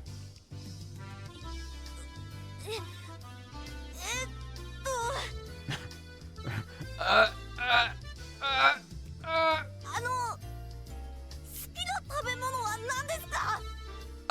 What is your favorite food? 甘いお菓子はみんな大好きなのです。 Oh, I like sweets. 一番好きなのはシュークリームなのですよ。 My favorite kind are cream puffs. あら、それは素敵ですわね。 Oh, that's wonderful. 私も大好物でしたよ。 I love cream puffs too. 沖宮に美味しい洋菓子のお店がありますの。 There's a very good sweet shop in Okinomiya. 今度案内して差し上げましたよ。 I'll take you there sometime. はいはい、男ども聞こえたね。 Okay, boys, did you hear all that? All hear that, I mean? 羽生の好感度を稼ぐにはシュークリームだよ。 If you want Hanyu to like you, get her some cream puffs, okay? 安いやつより高級店の高くて美味しいやつが効果的。 Not the cheap ones, though. Get her something expensive. さあ、次の質問は誰か Let's see, who's next? な？ないならおじさんが今日の下着の色とか聞いちゃうよ。 If there's no one else, I'll ask what color her underwear is today. Why the hell, Mion? Why? Why? Why? Why? Everyone kept asking Hanyu questions, and she looked all panicky again. I guess this is like a traditional ceremony for a new student. I remember this is exactly how my first day went. Mion and Satoko seem amused, so it must be the same for them too. Leave the poor girl alone. I noticed Serena watching the scene before her with a distant look in her eyes. She's probably remembering her first day too. レナも転校してきた時を思い出してるのか Are you recalling what it was like? Huh? Yeah. 他のことを考えてたな Were you thinking about something else? 羽生をお持ち帰りする算段でもしてるんだろう You aren't thinking about taking Hanyu home, are you? Huh? そんなこと考えてないよ No way. 羽生ちゃんがシュークリームが大好きなこととか I'm not thinking that since Hanyu-chan likes cream puffs. レナのうちに美味しいシュークリームがあるんだよ食べにおいでとか全然考えてないんだよ And since I have some good cream puffs at home, that she should come over or anything like that. Oh, お持ち帰り I'm taking her home with me. 明日からいきなり不登校になったらこりゃレナのせいに違いないな If she doesn't come to school tomorrow, it'll be your fault, Reina. そんなのひどいよ Oh, that's mean. La ha ha ha ha ha ha. As we watch Hanyu and her classmates have fun, Reina and I laugh together. ねえケイチくん Hey, Ketchi-kun. なんだか嬉しいね This sure is great, huh? 嬉しいよな Yeah, it is. 新しいクラスメートを迎えるのは It's great to meet a new classmate. そうじゃなくてNo, not that. I mean, この子たまに見かけてた気がするの I think I've seen her a few times before. 羽生か Hanyu? 引っ越し前の下見とかで来た時とかかな Maybe you saw her when she and her family came to look at the area before they moved here. レナって記憶力いいな You sure have a good memory, Reina. そういうのじゃなくて No, it's not like that. 羽生ちゃんはもっと前からいてレナたちのすぐ近くでみんなで遊んでるのをずっと見てた気がするの Hanyu-chan has been here for a long time. She's been right beside us all the while, watching us play together. ずーっと For ages now. あれ Huh? レナだけ Is it just me? ケイチくんも気づいてたよね Didn't you notice, Ketchi-kun? いや俺は全然見たことはないんだが No, I haven't seen her before. レナは面識があるってことなのか So are you saying that you've met her before, Reina? From what I can see, this is the first time Mion and Satoko have met Hanyu. If she's been that close to us, like Reina said, it's impossible that none of us would remember her. 気のせいじゃねえのか Are you sure? 第一羽生は転校生なんだぜ Besides, Hanyu is a transfer student. 村にそんなにしょっちゅういたはずないじゃないか She couldn't have been here in this village that often. そうかな Do you think so? たまに見かけたような気がするんだけどな I swear I've seen her pretty often. 気のせい気のせい It's your imagination. 羽生だってついさっき転校前は遠くに住んでたって言ってたじゃないか Even Hanyu just said she was living far away before she moved here.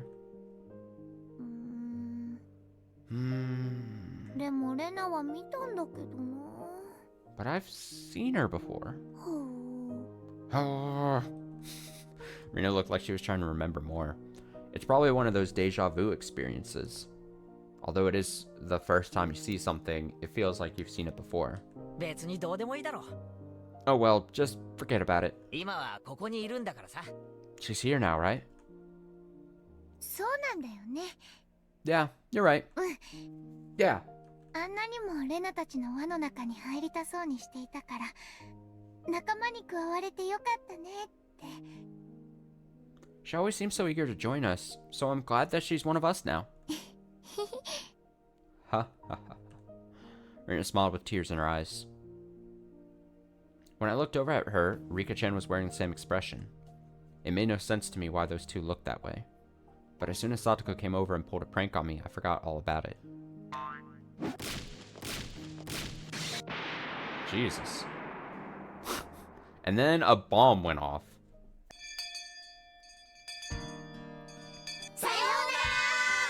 See you later! These are the words that signal the best time of the school day. As soon as the last period ended, my classmates ran out of the room. Hanya was popular all day today. She's Rika-chan's age, so all the lower grade students gathered around her. Older students like me and Mion didn't have a chance to get close to her. まあクラスとしてはさ、こわもての上級生が転校してくるよりは自分たちと同い年くらいの可愛い転校生の方が嬉しいだろうしね。 Well, I'm sure they'd rather have a new student who's their age than a scary-looking older guy. Ha ha ha ha ha. ケイチ君、最初の頃は緊張してたのか、なんだか怖そうな顔をしてたもんね。 That's right, you looked so scary at first, Ketchikun. It was probably because you were nervous. おいおい、そりゃひどいぜ。 Hey, hey, that's mean. 俺だってクラスに早く馴染もうとフレンドリーに接してたってのによ。 I was trying to be friendly so I could get along with the class. どこがフレンドリーでございましたの？ You were far from friendly. 私、転校してきて早々にいきなりケイチさんにデコピンを食らってますのよ。 You slapped me upside the head on your first day, Ketchi-san. Don't you recall? それは転校初日の教室デビューの出花をトラップでくじかれたからだろうが。 That's because of how I was treated on my very first day. しかも椅子の背には画鋲で、机の中にはカエルまで入ってたぞ。 There was a thumbtack on the seat of my chair and even a frog in my desk. 転校生が職員室にいると聞いて様子を見に行った時、ケイチがとても緊張してるように見えたのです。 We heard there was a new student in the teacher's office, so we went to take a peek. だからサトコが緊張をほぐしてやろうと思ったに違いないのです。 We saw you there, and you looked so nervous that Satoko must have thought she had to do something to help you relax. Oh, ho, ho, ho. ひなみ沢の先輩として気を利かせて差し上げたんでしたよ。 As your elder, I was being considerate, you see. ちえ、絶対それだけはありえねえな。 Tisk, that's impossible. Although that blackboard eraser trap sure did help to ease my tension. But Satoko will be so pleased with herself if I tell her that. So, I'll never admit it. 羽生ちゃんはみんなと帰ったね。 Hanya-chan must have gone home with everyone else. 放課後は誰と遊ぶか今頃引っ張りだこなんじゃないかな。 I'm sure she's still popular even after school. でもやっぱり初日は疲れるもんだよな。 Still, the first day at a new school is always really exhausting. きっと帰ったらバタンキューだぜ。 I'm sure she'll sleep very well tonight. 違いありませんわね。 I'm quite sure too.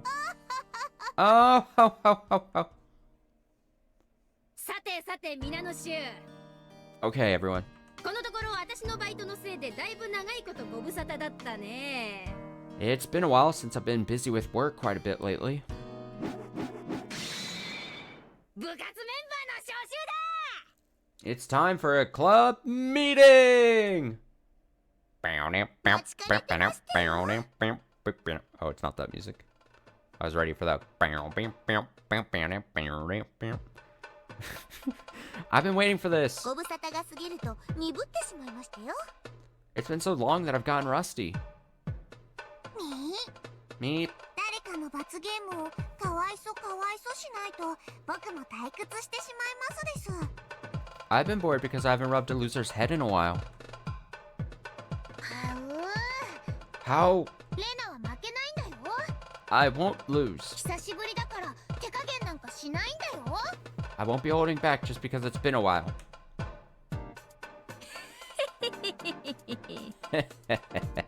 どうやらみんな欲求不満でだいぶエネルギーを持て余してたようだね。 Sure have pent up frustrations, huh? そうでなくちゃおじさんも叩き潰す甲斐がないってもんだよ。 Great. That makes things even more interesting.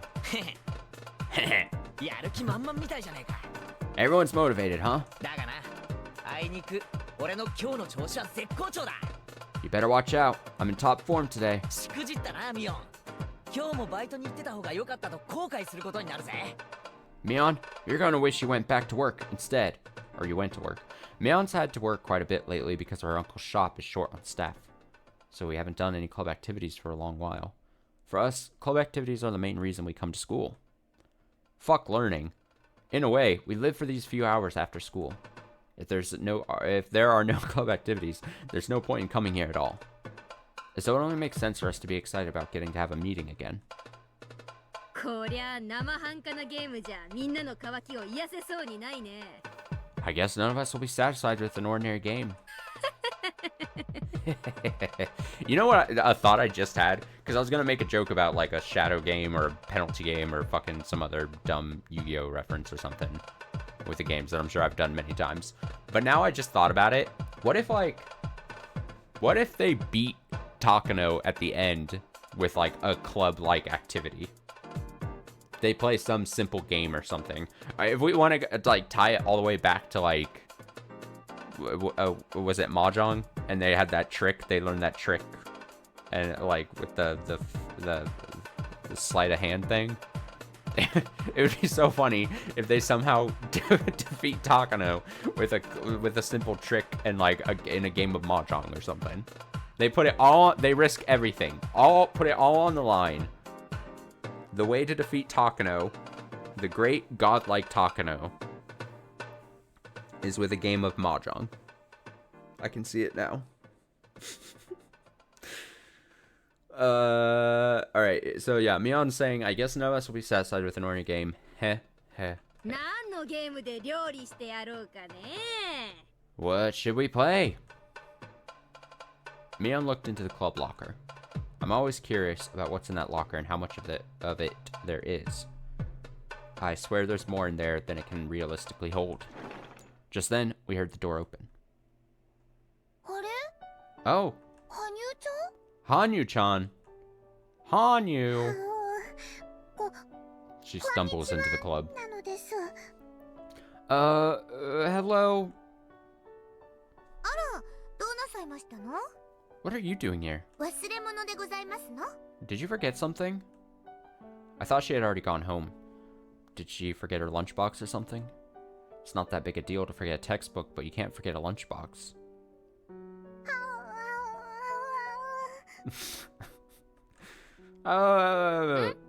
Hmm? 羽生どうしたの Hanyu, use your words. Speak up. Use your big girl words. Hanyu, what is it? なんか探し物 Are you looking for something? Hanyu looked at us apologetically. What is it? Are we in the way? She kept staring at us timidly. Hmm? Are we sitting in Hanyu's seat? No, that's not it. どうしたの羽生ちゃん What is it, Hanyu-chan? 何か困りごとかな Can we help you? Can we? かな Rina talked to her, but there was no communication to be had. Almost like trying to have a conversation with a stray cat. What is this? Hanyu was fixated on something. I followed her gaze and found Rika-chan. Hanyu's apologetic gaze was directed at Rika-chan. Rika, speak for her. Me.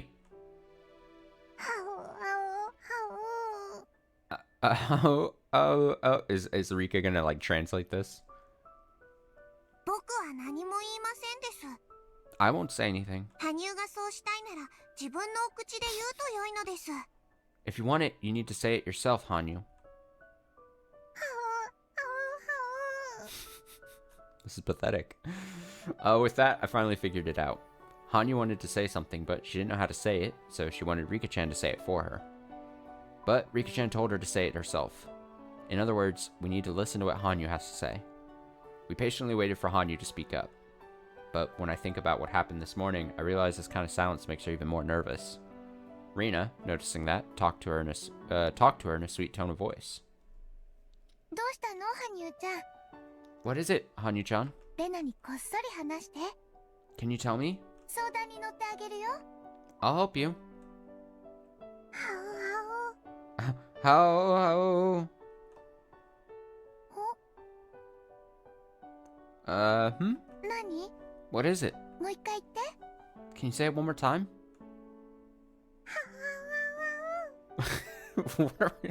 Come on, man. Hanyu, we gotta, come on, get it together. ほうほう Hmm. へ Hmm? Raina raised her voice. 何よ、おじさんにも教えてよ。 What? Let this old man know too. 何なのよ一体。 What is it? 本当にいいの？ Are you sure? どうしたんでございますの？ What could it be? もごもご言われては気持ちよくありませんでしたよ。 Please share it with us all. ね、その Well... 僕も部活に混ぜてもらいたいのです。 I want to join your club. Hanyu said it loudly as if to shake off her embarrassment. Ha! Ha ha ha ha ha! まだ驚いた。 Now that's a surprise. どこで誰におじさんたちのことを聞いたのやら。 Where did you hear about us? 僕も入れてほしいのです。 I want to join. 僕も部活に混ぜてほしいなのです。 I want to join your club. よく自分で言えましたです。 Very good. You did a great job. パチパチパチ。 Clap, clap, clap. That's cute. Rikishan must have known that Hanyu wanted to join the club all along. Mion folded her arms with a smile and stared at Hanyu as if appraising her. Needless to say, Hanyu was intimidated. 自分から好んで七に飛び込みたがるとは。こりゃとんでもない命知らずがいたもんだよ。 You're awfully reckless, jumping into mortal peril by choice. でもね、うちの部活はそんじょそこらのおままごととは違うんだ。 But our club isn't just any old club. 選ばれた者が試練をくぐり抜けた末にようやく入部を許される栄光の部活なんだよ。 Only a select few are allowed to join, and that's only after passing a gruesome trial. 入れてください。はい、そうですかってわけにはいかないね。 Just because you want to join doesn't mean you can, you know? あのね、羽生ちゃん。 Look, Hanyu-chan. みーちゃんの部活は見てる分にはとっても楽しいかもしれないけど、 Mi-chan's club might look fun, but... その、大変なんだよ。 How... You know, it's not that easy. はあ、覚悟の上なのです。 How... I already know that. 勝って当然。 You have to win. 負けたらとんでもないことになってしまいますのよ。 Otherwise, you don't know what might happen. その覚悟は終わりですこと？ Are you sure you're aware of that? はあ、僕も負けないのですよ。 Oh, I won't lose. それに、 Besides... Hanyu swallowed once and said what was on her mind. It sounded like a big thing to say for her, as though it had a much deeper meaning. かつての僕は負けるのが嫌で、すべての勝負から逃げていましたのです。 I used to hate to lose, so I always ran away from every game. でも、逃げることは負けることにすら劣ること。 But running away is even worse than losing. 負ける痛みにくじけず、戦い続けて初めて勝ちを得られるのだと教えてもらいましたのですから。 I can win only if I continue to fight, despite the pain of failure. That's something I've learned. 羽生、 Hanyu? When Mion realized that, although she looks timid, Hanyu is actually very courageous. She grinned. Looks like she's grown fond of her.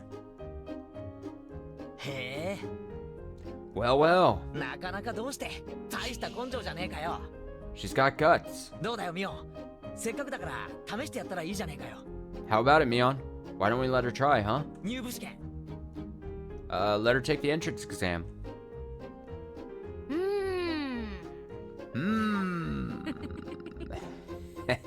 我が部にふさわしいかどうか、最低数週間の観察を経てようやく受けられる入部試験を転校初日からとはね。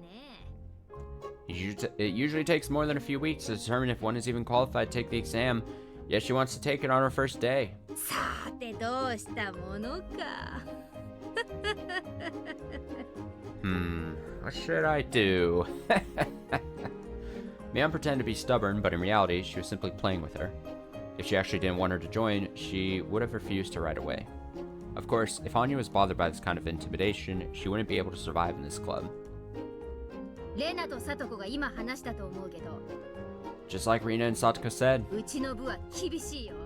our club is relentless. 勝って当然。 Winning should be your utmost goal. 狙うは1位のみ。 Always aim for first place. 間違って最下位になった日にゃ、生まれてきたことを後悔するような大変な目に遭わされるんだよ。 And if you come in last, you'll wish you were never born.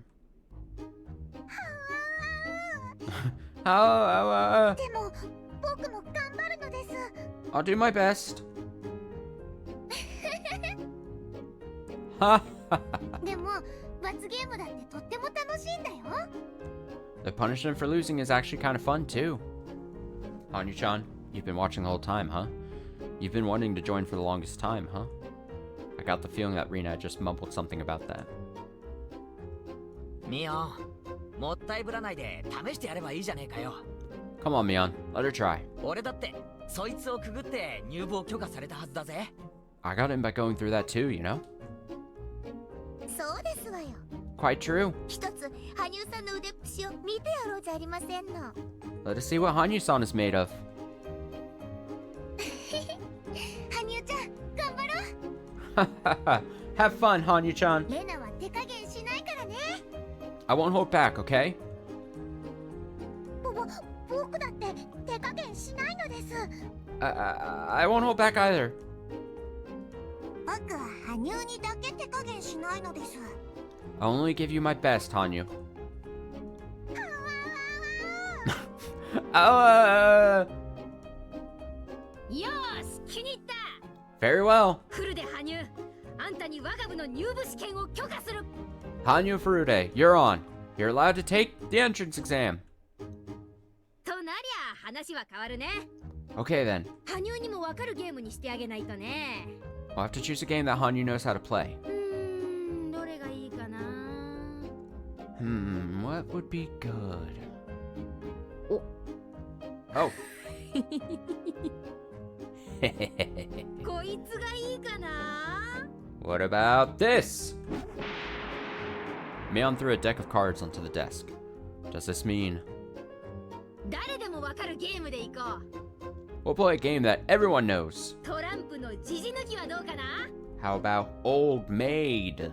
Ooh, the old classic. 望むところなのです。 That's fine.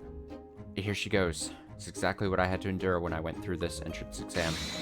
This is the marked tile deck. Oh, ho, ho, ho, ho, な ho. かなか威勢のいい返事でございますわね。 That's a very enthusiastic response. でも、我が部のじじ抜きは一味違いましてよ。 However, our club's version of Old Maid is a little different, no? Most of the cards have scratches on the back, so by memorizing the scratches, you can tell what card it is. In other words, the more you've played this game, the better you are at it. This is simply our way of being mean to newcomers. 羽生ちゃん、頑張ってね。 Rina feels bad. Hanyu-chan, you can do it! これは試練なんだよ。はう。 This is a trial. How? カイト、青なのです。 Go for it. Yay! This sure brings back memories. I had to go through this too. It just happened recently, but I still feel so nostalgic. だが However, それと手加減は別の事件だぜ。 that doesn't mean I'll go easy on you. あの時みんなが手加減なしで全力で俺を叩き潰してくれたように、 Just like how merciless they all were when I did the exam. 俺も全力で叩き潰してやるからな。 I'll put everything I've got into this. なあみんな。 Right, everyone? お覚悟なさいませですわよ、羽生さん。 Prepare yourself, Hanyu-san. さあさあ、 Here we go. 部活メンバーの末席を望むなら、それにふさわしいかを自ら示してみな。 If you want to join, let us see what you got. I imagine this going one of two ways. Either she gets her ass handed to her, or she stuns everyone and she just fucking just demolishes people, much to everyone's surprise. I'm hoping it's the second. はいなのです。 Roger. There's the music. Heh, heh, heh. その手札を右から言うよ。 I'll call your hand from the right, okay? エース3、4、7、ジャック、クイーン。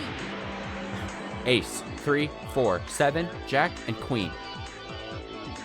今さら手で隠したって見え見えですわよ。 It's too late to hide now. Oh. ごめんね、羽生ちゃん。これがスペードのエースだよね。 Sorry, Hanyu-chan. This is the Ace of Spades, right? あったりー。 I'm out. 思い知ったな、They're a little too excited. Wahahaha. Do you get it, Hanyu? 入部試験の洗礼を思い知れ。 This is the entrance exam for our club. みー。 Meep. 圭一は自分の入部試験の恨みが混じりまくりなのです。 Kechi's putting his leftover grudge from his own entrance exam into this game. ほらほら、ケイちゃん、そんなこと言ってていいの？ Come on, Ki-chan. Are you sure you should be saying things like that? 羽生、ケイちゃんの右のカードで上がれるよ。 Hanyu, take Ki-chan's card on the right. That's what you need to win. Oh, 上がりましたのです。 I'm done. とわー、きったね。 That fucking showed him. What? That's not fair. こうなりゃ本気モードで行くぜ。 Okay, I'm dead serious now. よくもこの俺を怒らせたな。 How dare you make me mad? アニュ、お前初日の下校からいきなり尻尾付きブルマの首輪付き四つん這いで帰宅したのか。 Hanyu, do you want to go home on a leash wearing shorts with a tail on them on your first day? あらあら。 My. それはむしろケイチさんにこそ似合いましたよ。 I think you would look better in them, Kechi-san. いいねいいね。 How? Yes. それをレナがお待ち帰り。 And I'm going to take them home with me. 僕もケイチに This is such a throwback feeling. I'll make him do that punishment. いい提案だね。おじさんはそいつになるよ。 That's a great idea. I'm in too. なんでいつの間にか俺包囲網が完成してるんだよ。 Hey, you guys, why are you picking on me, huh? 上等だ。 Fine then. てめえら全員四つん這いで下校させてやるぜ。 I'm going to make all of you do it. Jeez. What is the sound effects? There was even a sound effect I recognize a lot in Umineko, that like noise.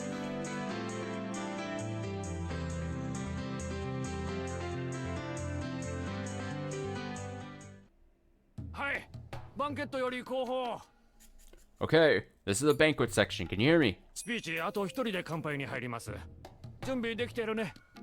One more speech and then we'll move on to a toast. Are you ready? 後方 OK です。 This is the back end. We're ready. 内部全然聞こえないんで、スピーチが終わるタイミングでコールをお願いします。 We can't hear anything from inside, so please give us a cue when the speech is finishing up. いいかい。各宅にビールは10本ずつだよ。 10 bottles per table, okay? ちゃんと自分の縄張りにスムーズに運んでね。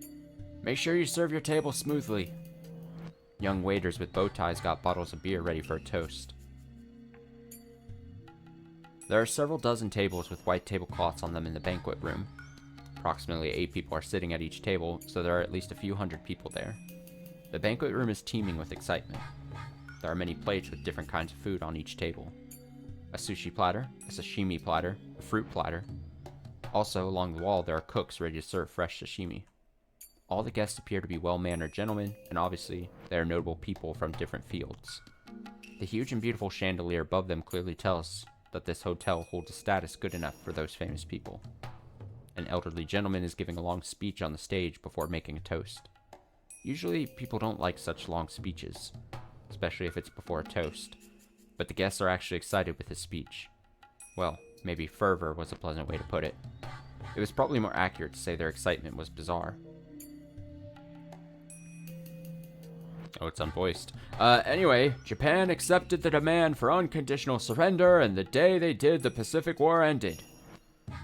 In other words, even if they had to take care of further business, the war ended that day according to international law, and from that day on, there was peace. Therefore, if any troops invaded Japanese land during that peace, that would be an encroachment against Japan. No matter what the Soviet Union says, the northern territories are Japanese land, and it should be clear to everyone that they invaded illegally. Hear, hear. And now they want to settle by returning a mere 2 islands to us? Who do they think they're kidding? Listen, Habomai, Shikotan, Kunashir, and Iturup are Japanese territory. Their total area is equal to an entire prefecture. What would you think if the Soviets invaded and occupied one of our prefectures? Would you settle for just getting half of the prefecture back? No, you wouldn't. You'd have the entirety returned to you. Yet the Soviets are brazenly sitting there claiming vested rights to the land. This is no joke. We must strongly oppose this to the bitter end. Return all the northern islands. Our nation must demonstrate unwavering resolve on that point. Thunderous applause filled the banquet room. All the gentlemen agreed and expressed that they felt the same way by cheering him on.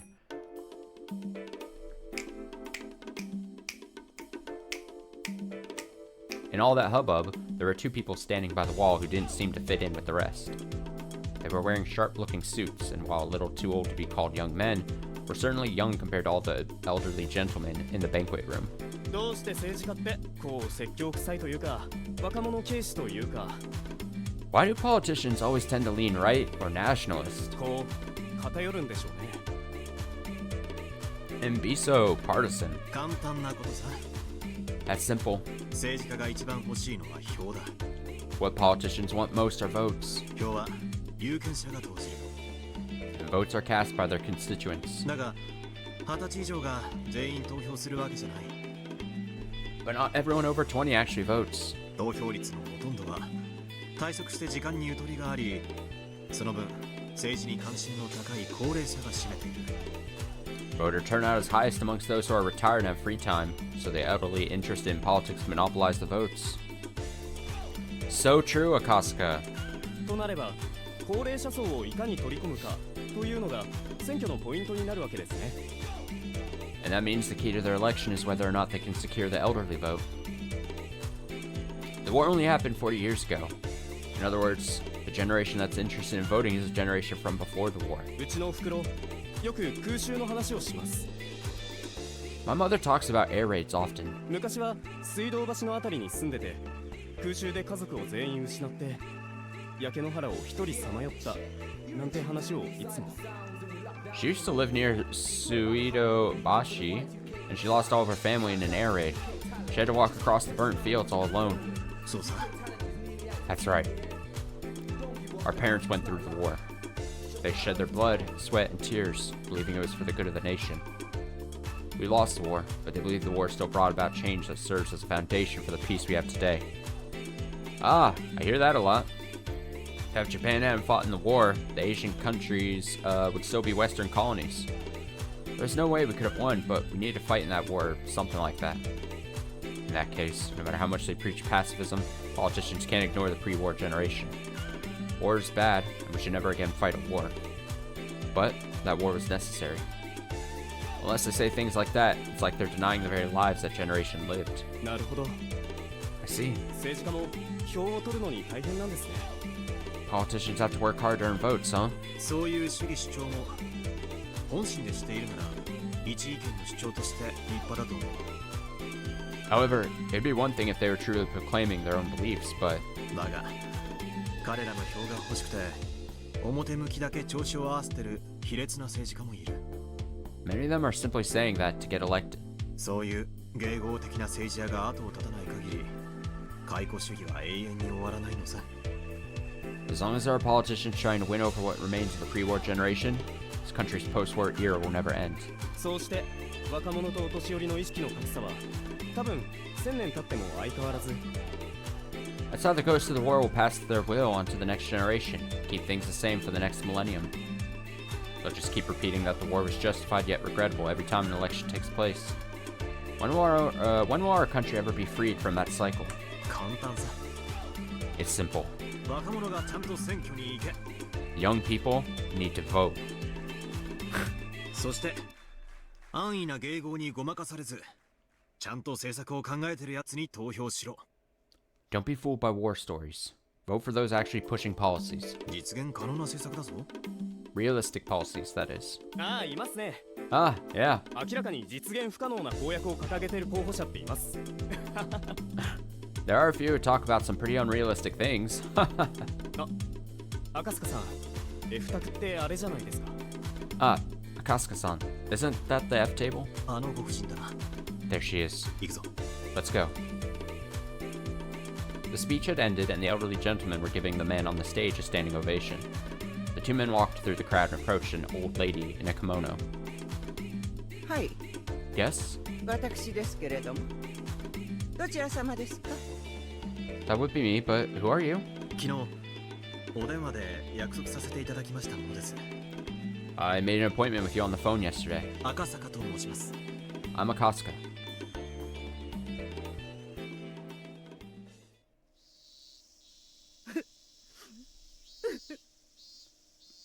Oh.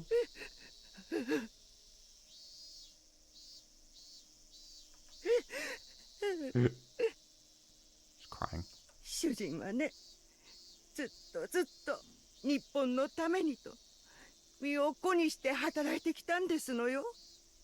My husband worked so hard for this country. それなのに。 Even so, 奥さんの胸中深くお察しします。 Madam, I understand what you're going through. This wasn't really anything out of the ordinary.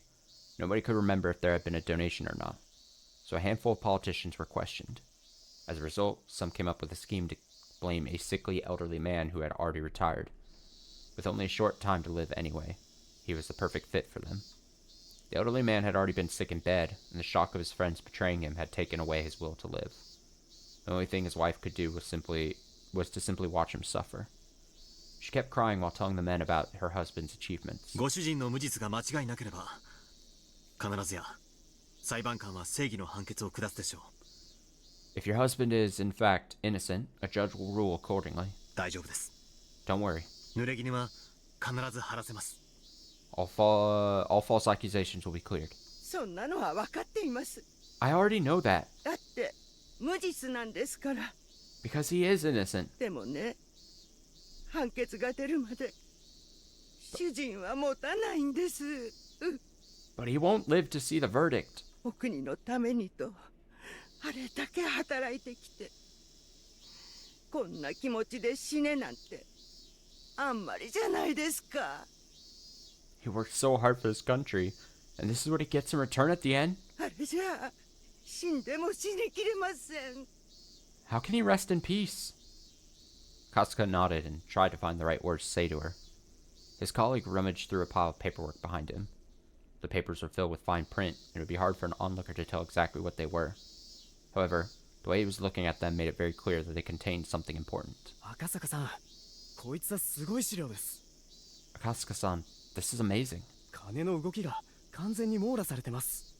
This records exactly how the money was moved. Kasuka gave him a signal to remind him that this wasn't the place to be looking through those documents. 奥さん、 Madam, この他には書類束のようなものはありませんね。 there isn't any more paperwork, is there? ええ、 No. 主人の金庫に入っていた文書はそれで全てです。 That was the only thing in his safe. どうかそれで恩知らずな連中に一泡吹かせてやってください。 Please, use it to get back at those ungrateful bastards. あれだけ主人に世話になっておきながら。 My husband did so much for them, and yet they...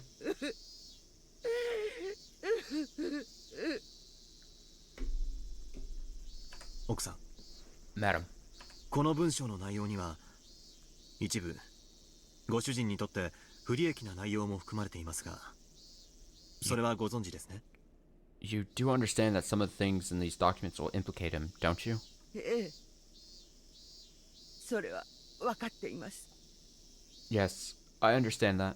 政治はね、綺麗事だけじゃないんです。One can't be honest all the time when one is a politician. 私だって政治家の妻ですのよ。I am his wife, after all. ご協力を感謝します。 Thank you for your cooperation. この書類は必ず巨大な不正を暴くために使用します。 I will use this to expose the injustice that was done to him. 一つだけ、 Only one thing. 一つだけよろしいですか？ May I ask you just one thing, though? それを公表するのは主人が亡くなるまで待ってもらえませんか？ Could you wait until my husband passes away before making this public? The paperwork Akasaka received was something her husband intended to take to the grave with him. Something that shouldn't exist in this world. If it went public, her husband's name would be disgraced. Akasaka nodded. わかりました。 I understand. 誓ってお約束します。 You have my word. Vast public funds were moving from Kasumi Gaseki. The funds are issued to sub-branches to carry out national policies. But various ideas over those public funds always came together, and there was never an end to those trying to poke a straw into it and to suck it out like a mosquito. Excess dividends, cordial patronage, profits from organizations that benefited themselves. Many financiers approached and adhered to officials and politicians hoping to earn those gains. And the bureaucrats constantly indulged them. That's how Japanese corruption works. These illegal pipes form bypass after bypass in Kasumi Gaseki, siphoning off public funds for their profit. To find and destroy such pipes is, of course, in the national interest. But eliminating illegal expenditures isn't as simple as all that. There are important people connected to those pipes, and when those people are investigated, a major political scandal takes place. The reason why the government doesn't investigate such illegal expenditures is not only to protect vested interests, but also because they are conscious of the damage these scandals can cause politically. To put it more succinctly, the government can't endure the pain of pushing pus out of a wound. Ew. Gross visual. Blech. I wasn't ready to read that. Came up so abruptly, it caught me off guard. The closer the exposed subject is to the top, the greater the pain faced by the government, and that affects the cabinet approval rating. The closer the subject is... Sorry, now I'm just thrown off. The closer the subject is to the core, the more extensive the damage to the heart. The secret investigation Akasaka was leading went as close to the heart as got, and could cause a collapse of the administration from shock. Akasaka was tipped off that a huge amount of public funding was leaking out through an alumni organization of the 7 imperial universities, so he and his colleagues have been conducting a secret investigation into the matter for a long time. His target was tightly knit, but he learned the wife of one of the organization's senior members bore strong resentment toward them after her husband was made their scapegoat, and he managed to contact her. And because of that, he had gotten his hands on extremely important information.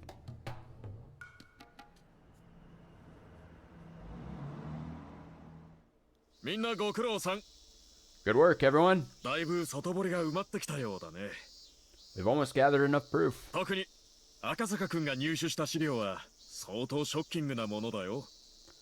Akasaka-kun brought us is particularly shocking. You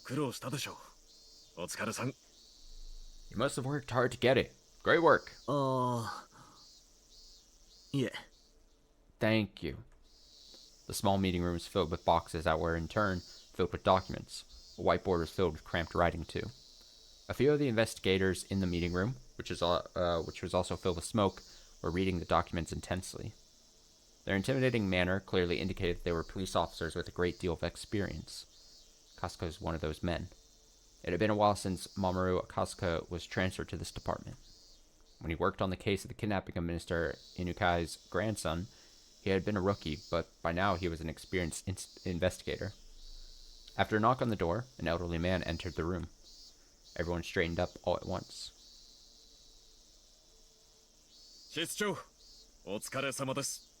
Sir, thank you for stopping by. Thank you. You don't need to stand. Relax. I brought a wonderful gift for you all today.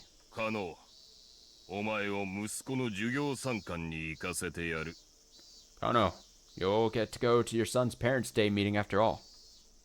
The meeting room was filled with sighs tinged with exasperation and resignation.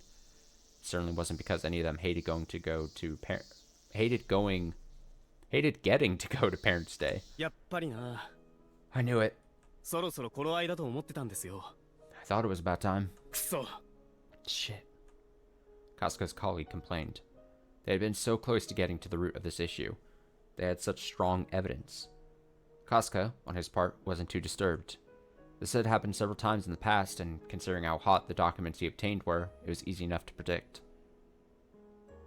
The case was suddenly transferred to another department. That meant their investigation ended here. The new department was supposed to continue the investigation to expose injustices, but that's never happened once before. It was just an excuse. The investigation had been terminated because of pressure from above. くそったね。 Damn it. 俺たちが今日まで捜査してきたのは何のためだったんでしょうかね。 What about everything we've worked for so far? 海を出す痛みがどの程度か測るためだろうな。 It was just to see how much it hurt to push out the pus. Oh, can we stop with the pus analogies, please? And the pushing out of it, please? God. その結果、痛みに耐えられない規模だということが分かり、荒療治を断念したってことだろう。 They realized it would be too painful, so they decided not to treat the wound. In that sense, the hard work wasn't wasted. Because of it, the investigation was terminated. Casca understood that, but his colleague wasn't yet mature enough to understand. Of course, Casca's sense of justice wasn't displeased by this. He felt frustrated with his superiors, who had hesitated to expose the truth. But he was mature enough to know not to say that out loud. 資料の整理と引き継ぎについては今後向こうと調整していく。 We'll organize what we have and hand it over to the other end later. とりあえずみんな長く休んでないだろう。 Anyway, since you haven't had a day off for a long time, you don't have to wait until 5 p.m. to leave today. 5時を待たなくていいぞ。引き上げて体を休めてくれ。 Please go home and get some rest. 残務整理は明日話し合い。あと振り替え休暇の消化をしよう。 We'll talk about what's left to do tomorrow. Also, don't forget to use up your vacation time too. ちゃんと消化して神さん孝行しろよ。 Make sure you take a vacation and give a treat to your spouses. 主査は俺と来てくれ。以上だ。 Please come with me. That'll be all. Yes, sir.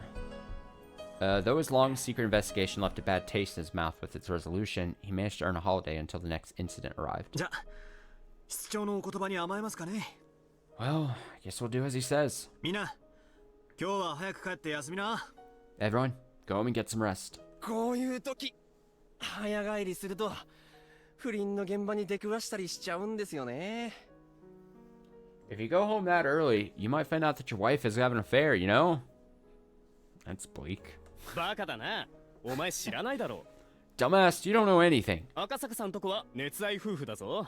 Casca-san and his wife are madly in love. 毎晩別当の公衆電話からラブコールかけてるの知らないのかよ。 He calls her every night from a public phone in a different building. 赤坂んところはいいよな。 I envy you, Casca. うちの女房なんてそりゃそっけないもんだよ。 My wife is pretty cold. Casca smiled bitterly as he gathered the documents in his hands. One of the pages fell to the floor. It was a page from a huge pile of papers documenting illegal expenditures. They exposed the illegal expenditures of the Alphabet Project, the research team for the next generation of hardware, and the Defense Agency. It is entirely possible that this project was created in the first place for the purpose of funneling these illegal expenditures. When he saw the paper, one thing caught Casca's eye. He picked it up, looked at it, and tried to remember. It was a list of people who illegally received public funds. It was also a list of retirees who were still very much in love with money. There should have been no connection between these people and Casca. However, there was one thing that caught his attention. 入江診療所。 The Irie Clinic. As soon as he said it, all sorts of memories resurfaced. Yes, the Irie Clinic. When he was working on the case of Minister Inukai's grandson's abduction, he got into a scuffle with the suspects and became injured. He was taken to the local clinic. As he recalled, the name of that clinic was the Irie Clinic. He started to remember one thing after another. His very first experience with wading into the muck. It was burnt into his mind like a fresh memory, and he could vividly recall everything that happened. His daughter was about to be born, and he really didn't want to go to Hinamazawa. He met Oishi, who taught him a lot of important things. He also met a girl in that village. Her name was, yes, Rika Furude. That was it. How long had it been? How old was she now? As he remembered her lovely smile, he also remembered the ominous prediction she made. She had predicted that if he didn't go back to Tokyo, something terrible would happen. At the time, he took it as nonsense, but he felt something odd about it. Yeah, as if it was a divine omen. Then he had remembered Yuki, who was about to give birth. He became concerned that something terrible would happen to her. But he couldn't just leave and go back to Tokyo. That's why he called her right away. He told her something would happen. He told her to be very careful until he returned. Yuki had laughed and told him he was being paranoid, but that phone call indeed saved him from a calamity. Kasuga was had found out about that when he visited her after returning to Tokyo. A few days after his phone call, a janitor was seriously injured when he stepped on a loose tile on the stairs on his way to the rooftop. He also heard afterwards that Yuki had a habit of going up to the roof for a walk every day, but because of his phone call, she had stopped doing it. If he hadn't called her, she would have been the one to step on the loose tile. In other words, Rika Furude's prediction had been correct. There was no proof, but Kasuga still believed that he was able to save Yuki only because of Rika Furude's prediction. He'd intended to call and thank her for saving Yuki, but the busy days that followed put it out of his mind.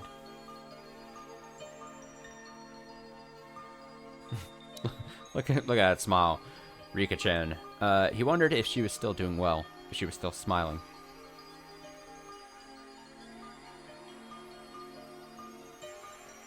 Kasuga remembered the sad prediction she made on that night under the moon, while still wearing that smile. That's right. She'd said something.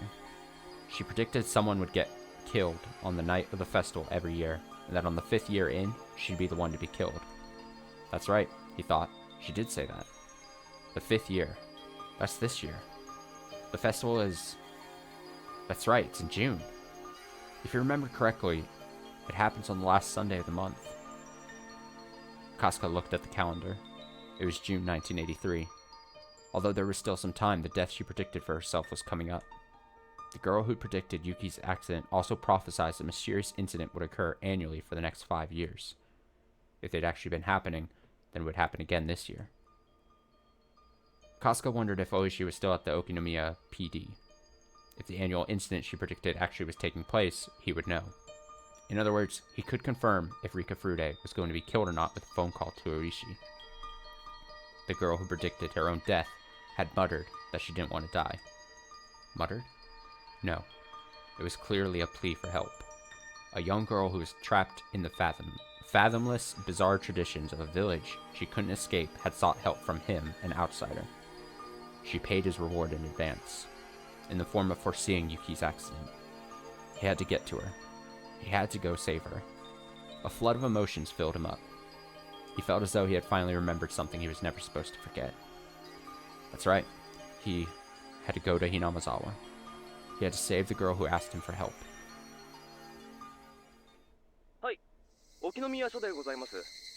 Hello? Okinomiya PD. すみません。そちらの刑事課に現在も大石クラウド氏は在籍されておりますでしょうか？ Hello. Is Kurado Oishi still working in your investigation department? もしもいらっしゃったならお願いしたいのですが。 If he is, may I talk with him, please? 失礼ですが、どちら様でしょうか？ Excuse me, may I ask who's calling? 警視庁の赤坂とお伝えください。 Could you tell him it's Kasuga from the police headquarters? Oishi was a very lively person, but he had been old even back then. Maybe he had already transferred somewhere else, or maybe he'd since retired. But if he was still there, he'd be happy to hear from Kasuga. He sure had a unique laugh.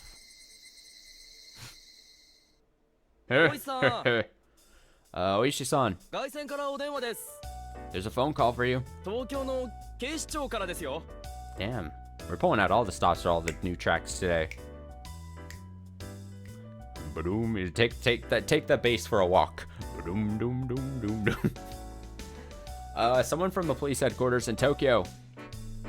東京 Tokyo? そりゃまた遠くからはるばるどちら様ですかね Who could that be? はいもしもし大石です Hello, this is Oishi. What? こりゃ懐かしい My, oh my. そうですお元気にしてましたか And how have you been? な No. Ah ha ha ha. Hee hee ho ho ho. Hee hee ho ho ho.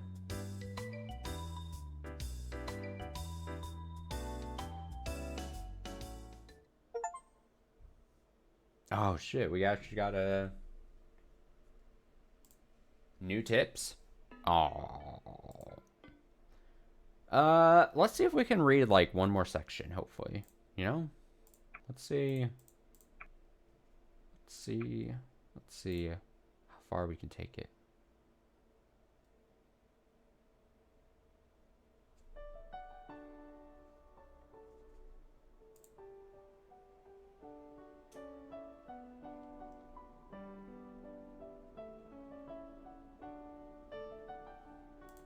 Sorry, I had to check something. Okay. Hanyu has already grown used to being around us. Since Rika-chan and Satoko are her age, she's become specifically close with them. Of course, Rina and Mion are looking after her too. Rina told me something the day Hanyu joined the class. She said that Hanyu has been close to us for a long time, and that she's been watching us play, that she always wanted to join us. I still can't remember seeing her before, but somehow I can believe it. Hanyu has accepted all the things that surprised me at first as if she knew about them all along. She knows everything about us, and it seems she's truly excited about finally being able to join in. 羽生もすっかり僕たちの仲間に溶け込みましたのです。Hanyu's definitely part of our group now. だな。 She sure is. なんだかずっと前からそうだったように感じるよ。 It almost feels like she's been one of us this whole time. そんなはずはないのにな。 That can't be true, though. そんなことありませんです。 No, it is. ずっと僕たちのそばにいましたですよ。 She's been by our side all this time. あれ、リカちゃんもそんなことを言うんだな。 Huh? Are you saying that now too? レナも言ってたよ。 Rina told me that a couple days ago. 俺だけが気づいてなかったのかな。 Is it just that I didn't notice? ケイイチは鈍感だからきっと気づかなかったに違いないのです。 It's because you're dense, Kechi. みー。 Me? ち。どうせ俺は鈍感ですよだ。 Fine. So what if I'm dense?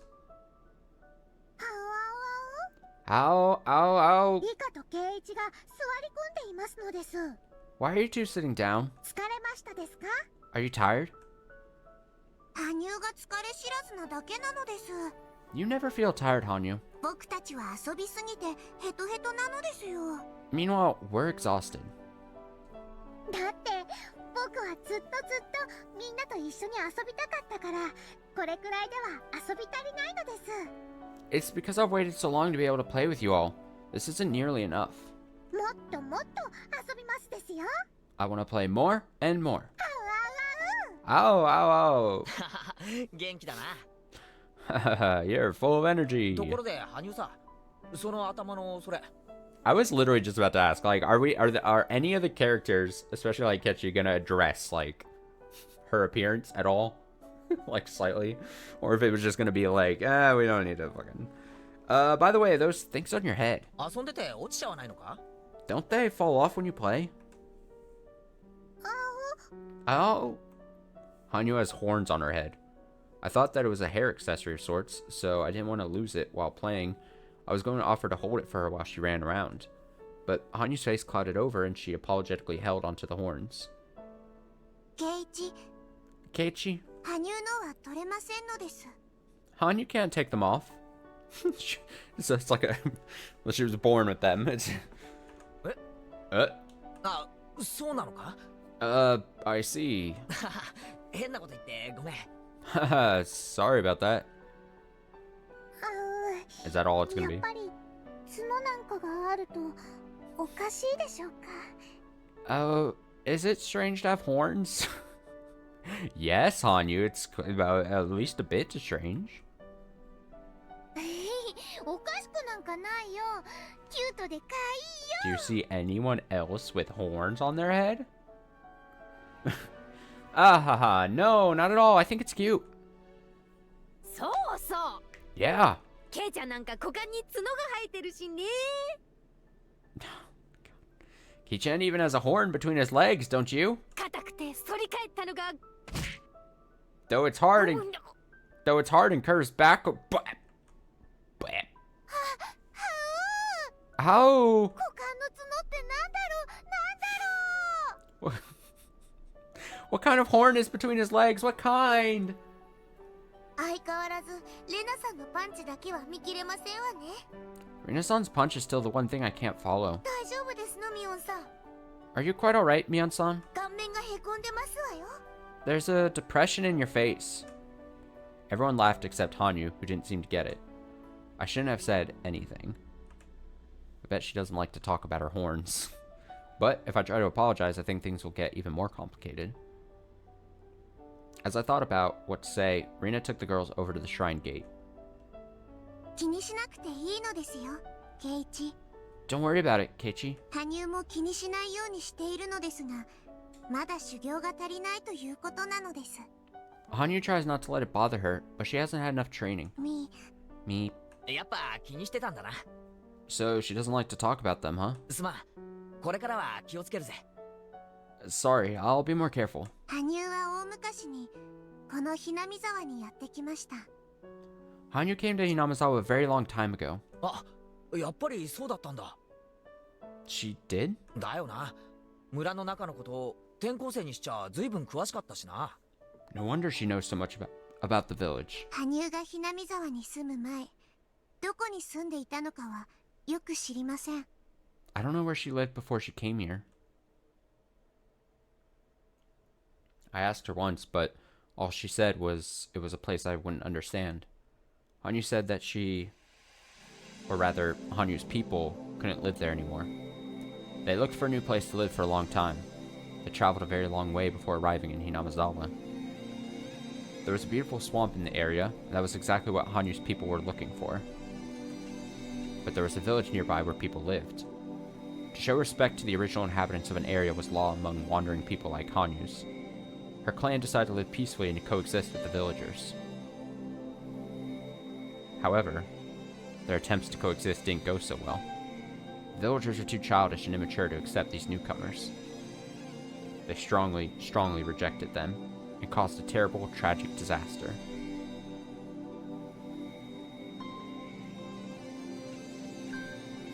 Hanyu said she took their form and descended upon this land in order to subdue the disaster. However, she just couldn't hide her horns. The forbidden ancient documents say that Hanyu descended into the Furude Shrine, appearing as she does today. It also states the following. Hanyu's people can't live anywhere other than this village. They can also only live by coexisting with the villagers. The Furude Shrine's priest once rejected them, claiming their coexistence was impossible if mixing with the wandering people's blood caused the villagers to become demons.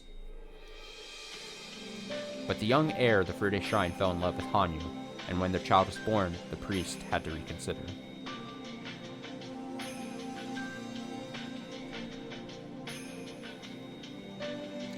Oh, wandering people who cannot hide your horns, if you wish to settle in this land, if you wish to settle with your blood, then I shall consider granting your wish. However, as the demon's blood mixed with the villagers, it became hard to tell who was human and who was demon. The villagers began to cast suspicion on one another, haunted by that paranoia. Unless all that was resolved, coexistence would be impossible. For you and us to coexist, we must lay down several laws for us to follow.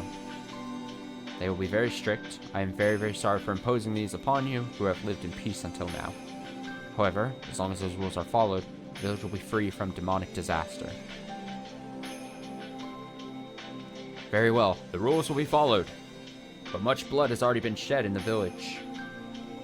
The anger, sins, and corruption people bear cannot be cleansed. The one law of the human world is that sins are atoned for with life. I see. If you say it's your way to let someone take on all responsibility and bury the sins with him, then we'll do that. However, wouldn't people end up pushing responsibility on each other because nobody wants to die? Exactly. That's the ugly demon in the world of man. No one will accept their own sins, but only foist them onto each other. Since it can only clear the balance of their lives, everyone refuses to pay, and the sins just keep adding up. Without cleansing them, they stagnate, and people cast them upon each other forever, doubting each other and passing them around. I see. If that is the unopposable law of this world, and you yourselves are troubled by this law, then in exchange for coexisting with us, I shall grant you a world where people do not blame their sins on each other. What kind of world is it? So long as mankind exists, they will commit sins and give rise to corruption. How could that all be erased without foisting it onto someone else? Let me bear all the sins and corruption born from man, and purify my soul. Let all sins rest not with man. If they are born upon myself, then man will not need to force them on each other. What are you saying? Are you really going to make yourself into a sacrifice? Someone has to take on the sins, otherwise they won't be cleansed. That's the law of your world, isn't it? A different ancient document also states the following. Of course, it's a forbidden one too. Only the head of the Furude family is allowed to read it. Nobody else, not even the other heads of the three families.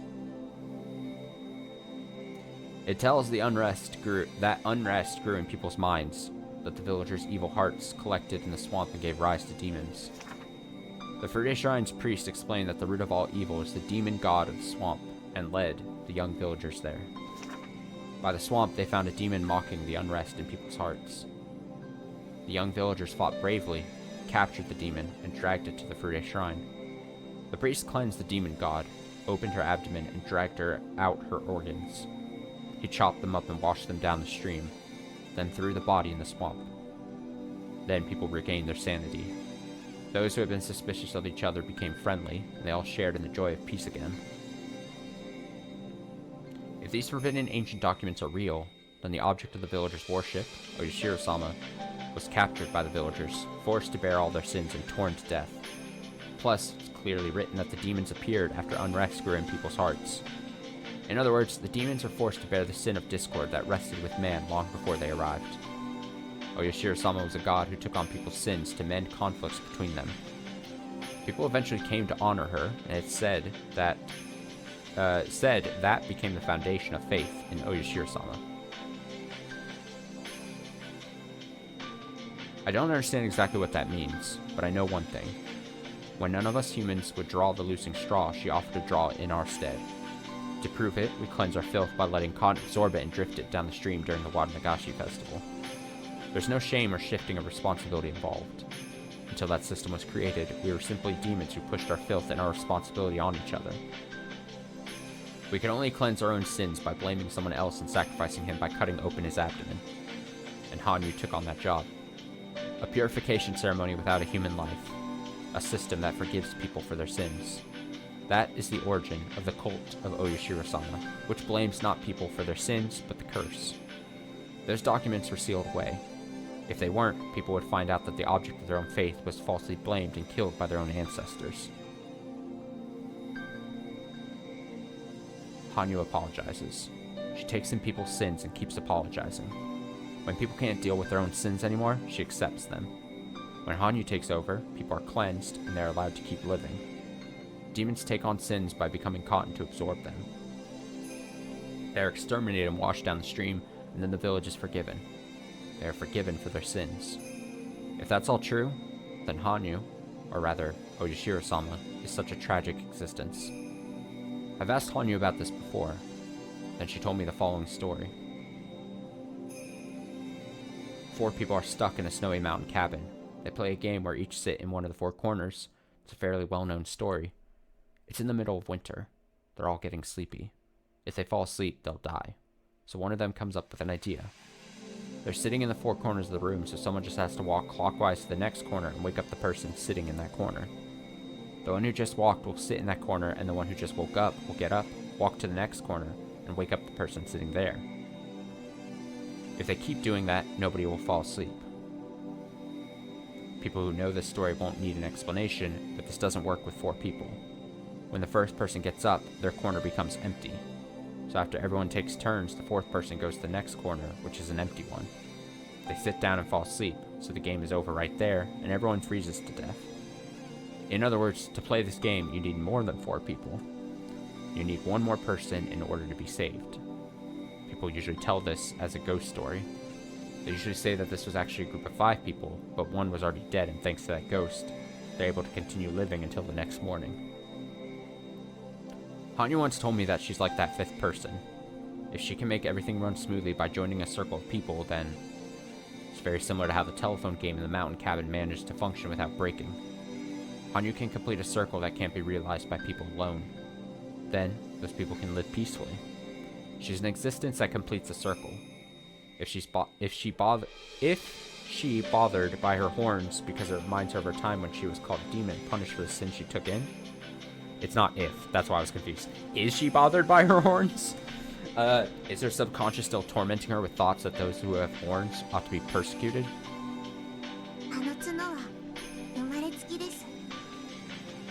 She was born with those horns. She was hated and abused because of them. Really? I definitely shouldn't have said anything, huh?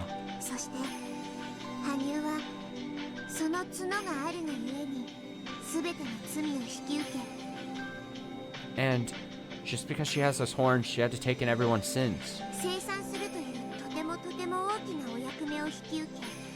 And cleanse them.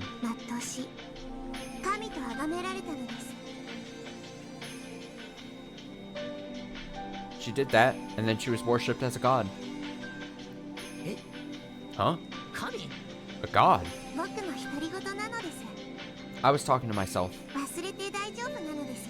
Forget about it. Huh? Nobody knows who Hanyu really is. Is she really a divine existence that transcended from a higher place? Or is she simply an unlucky girl who became a sacrifice just because she had a pair of horns? Nobody knows.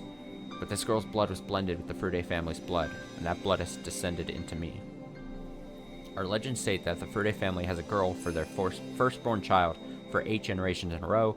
That 8th child will be a reincarnation of Oishiro-sama. I don't know exactly what that means, but I'm that 8th generation. Is that why I was the only person who could see Hanyu? 8 generations is a very long time. Maybe that's how long it took for all the sins Hanyu assumed to be cleared. 8 represents infinity. It's a very lucky number. Often curses uttered will contain, "I'll curse you for 7 generations," but the 8th lies beyond that. In other words, 8 possesses such good fortune that it can forgive great curses and sins that span 7 generations. It's a number with power. It's a time Hanyu needed to cleanse all the sins she took in from the humans. Hanyu and her people simply wanted to coexist with us, but Hanyu had to become a sacrifice. Her stomach was cut open and contents washed down the stream. Then she was thrown into the swamp. And so, the Furude family has been waiting. They waited for a very long time for her to come back. They kept our traditions alive, waiting forever and ever for her return. According to legend, the name Furude was made by adding a horn to the character for fortune teller.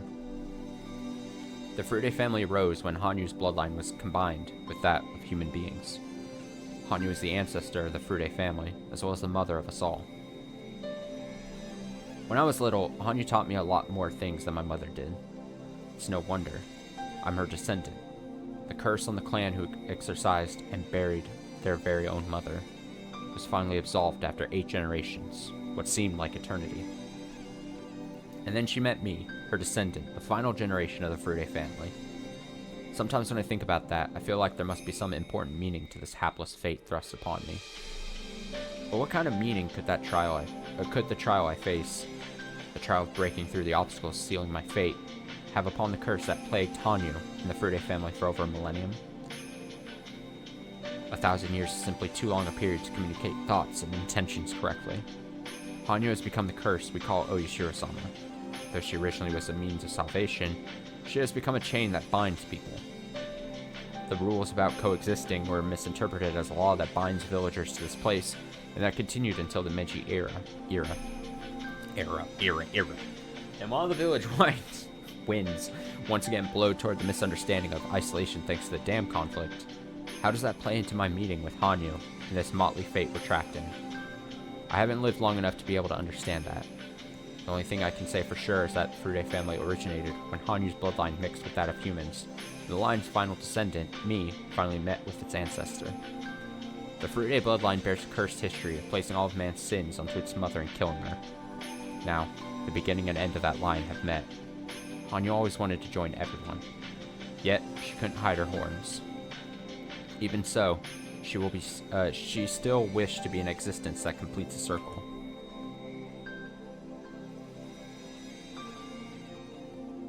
It's a child's job to bury their parents. But mother, I've never heard that it's a child's job to kill and bury their parents. Don't ask, child. I'm not human. My horns are proof that I'm a demon. A demon's job is to take on the calamities of the human world. Bearing the calamities of this chaotic world and cleansing the unrest in mankind's hearts is my role. Then mother, why do you have to be the one? People's sins are people's sins. They aren't yours. Listen, child. People live with their sins. They can't live without making someone else take the blame. Nobody wants to take the blame, so they shift the responsibility around. That is a demon, the true demon disrupting the world of man. By bearing it myself, man may be cleansed, and mankind can be freed from their destiny of doubt and conflict. Let all the sins, the filth, the karma, and the curse come to me. Then attack me, purify me, wash me down the stream, and throw me in the swamp. A human will not do. So it is the fate of one, not human, to accept that role. If a human were made to bear it, then mankind would not be freed from the demon of doubt. I don't understand. I don't understand, Mother. Mother, you have horns. Are you saying that you aren't human just because you have horns? That even if you are human, the horns make you non-human? Even if you have horns, you're human to me.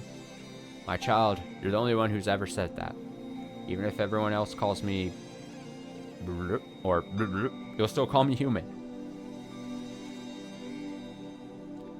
What is passed down in the Furude's many forbidden scrolls, the ones unknown to even the heads of the three families, sealed in the altar in the shrine storage. Understanding that would probably require about as much time as I've spent repeating time. Yet once you understand that, perhaps you'll better understand the smile Hanyu wears as she innocently plays with everyone. Ah! Are you okay? I heard Mion yell in surprise. Something must have happened. What is it? What's going on?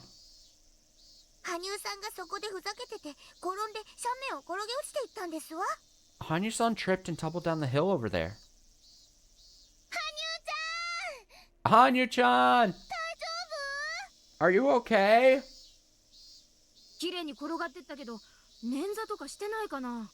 She rolled beautifully, but I hope she didn't sprain her ankle or anything.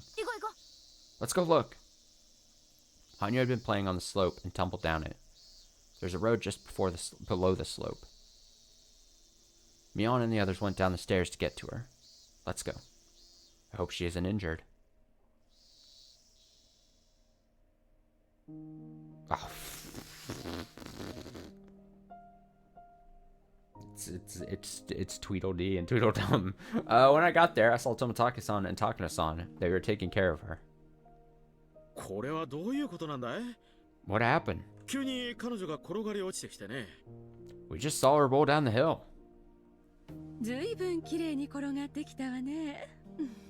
She did tumble beautifully, though.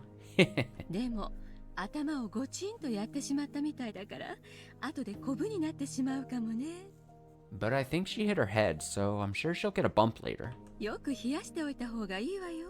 Make sure you put some ice on it, okay? Hanyu! Hanyu! Can you hear us? Look, how many fingers do you see?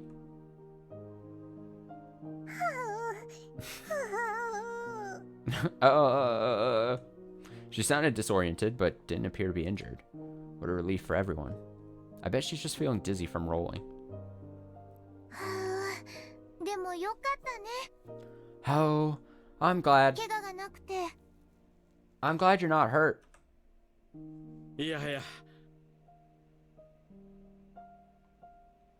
Oh, sorry, I was looking at a message I got. Okay, just think though. 転がってった先に看護師さんがいてくれたなんてできすぎだね。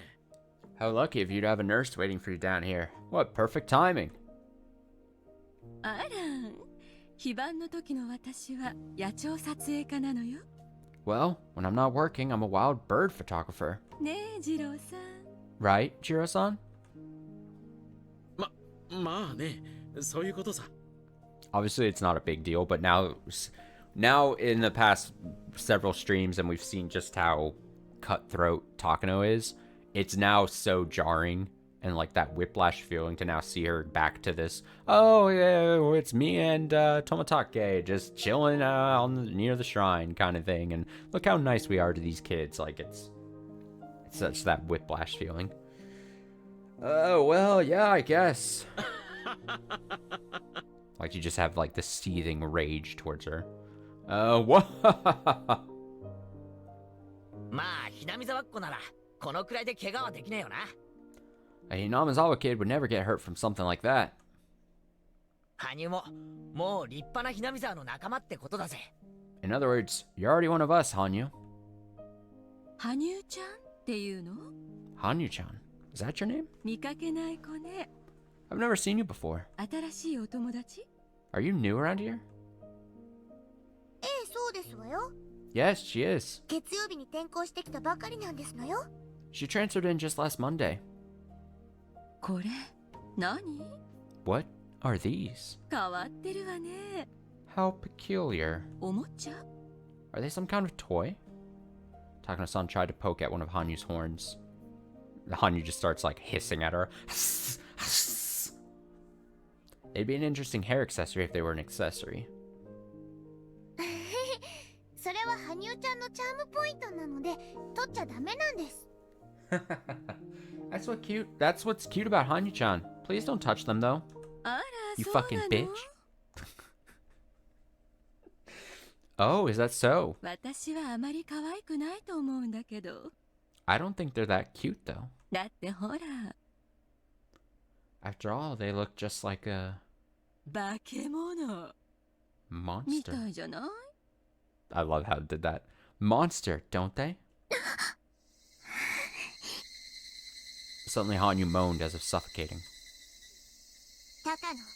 Oh shit. No, dude, I'm so ready. I'm so ready for the curtain to be pulled back and like this the setup, right? The setup we have been guaranteed, and basically this it's Takano versus Rika, obviously the whole gang, but mostly Takano versus Rika and Hanyu, like them to like clash heads like two fucking spinning Beyblades or something. Just fucking fight. No pleasantries. Rika, yell at her. Fucking eat her face off. I don't care. Tackle her to the ground. Go. Rika says, Takano. 羽生は化け物じゃありませんです。 Hanyu isn't a monster. 二度と言ったら許さないのです。 Don't ever say that again. そうだよ、高野さん。人の趣味に悪いよ。 That's right, Takano-san. That was mean. Like, I'm really curious, like, the level...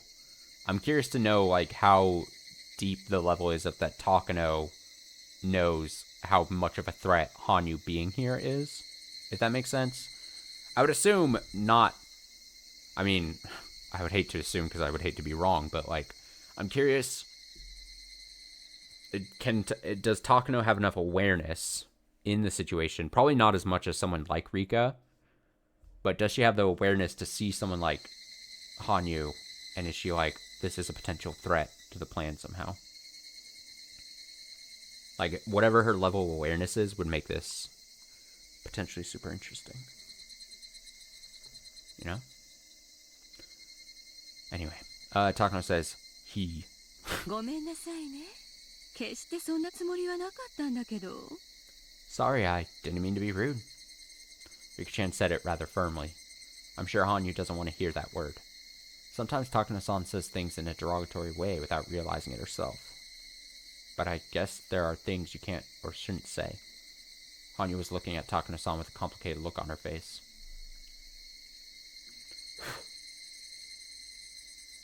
Sorry, I had an eyelash on my glasses and I need to clear that. After seeing that expression, Takano-san realized she might have hurt her feelings. She apologized and left with Tomotage-san. 大丈夫？ Are you okay? 羽生 Hanyu? 綺麗に転げ落ちたから大して怪我はないそうです。 You landed beautifully too, so you're not injured. I love that phrase. They've said it now like 3 times, like, you've landed beautifully. So elegantly. 今の人 Rika, that person. 今の人 Her? 高野ですよ。 That's Takano. 高野 Takano. 高野 Hanyu repeated Takano-san's name. All of a sudden, I grew worried that she hit her head or something. Hanyu stood straight up and grabbed Rika-chan's collar. Rika! Oh! It's Takano! Takano! そうですよ。高野ですよ。 That's right. She's Takano. 違う、リカ。 No, Rika! 高野です。 Takano! 覚えてないのですか？ Don't you remember? 知ってるわよ。 I know. 高野美代でしょ。 Mio Takano, right? 入江診療所の。 From the Irie Clinic? 思い出せないのですか？ You can't remember? ごめん、羽生。 Sorry, Hanyu. 何の話？ What are you talking about? リカ。 Rika. そんな。 This can't be. This is the last one. The last one. She finally imprinted herself with the true enemy's name while enduring the pain of her stomach being cut open. And yet she can't remember. Rika Furude has failed to inherit the memory of the fragments.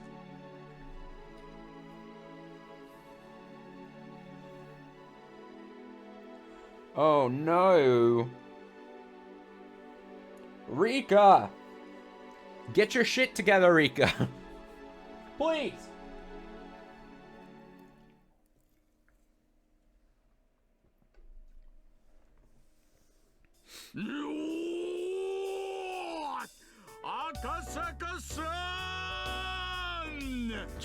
Meanwhile, oh, Akasaka-san! Long time no see! Oishi-san. You haven't changed a bit. Oh, ho, ho, ho. What are you saying? I've been on an apple diet lately and I've lost a few pounds. Can't you tell?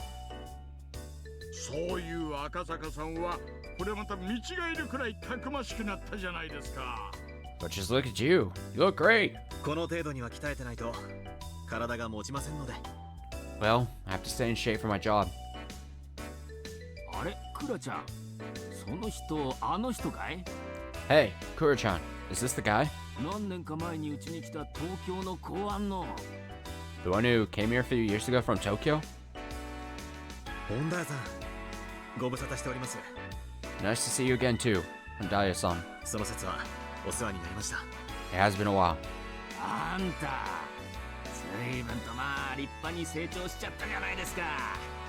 My, look at you. 若いっていいね。 Must be nice to be so young. さあ、せっかく来てくれたんです。 Well, since you came such a long way, もうお店に行っちゃいましょう。 let's just head to the restaurant. 馴染みの店ですから、のれん前でも入れてくれるでしょう。 I'm a regular there, so I'm sure we can get in before it opens. さあ、行きましょう。 Come on. 大石さん、いいんですか？ Oishi-san, are you sure? まだ勤務時間中じゃないんですか？ Don't you still have some work to do? 何言ってんですか？ What? Not at all. 東京本庁からいらっしゃられた特命刑事との特別研修ですよ。 I'm on special training with a mission investigator from Tokyo headquarters. さあ、行きましょう。 Come on, let's get going. ああ、ちょいと先に電話してきます。Oh, wait. I've got to make a phone call first. 赤坂さんに比べたらカモネギみたいな連中ですがね。 They're greenhorns compared to someone like you. ちょいとメンツを揃えまして。 But I've put some help together for us. ああ、いいところに。 Ah, there you are. クマちゃん。 Kuma-chan. 今夜バチッとポンチしに行きませんか？ Do you want to come play with us tonight? 大石さん、本当に変わっておられませんね。 Oishi-san, you really haven't changed a bit. Akasuka used to think Oishi wasn't serious enough about work. But after experiencing many different things in the real world, that preconception had completely disappeared. Oishi is that way because of his experience. It's not always best to take things seriously. In this world, sometimes being that frank can help. In Akasuka's case, people often tell him to relax more. But in Oishi's case, maybe he should straighten out a little. Come on! 赤坂さん、行きましょう。 Akasuka-san, let's go! 参りましょう。 Yes, at once. いい返事です。 Yeah, good answer. だいぶベテランの余裕ができてきました。 You sound like a veteran police officer now. そうでなくちゃ。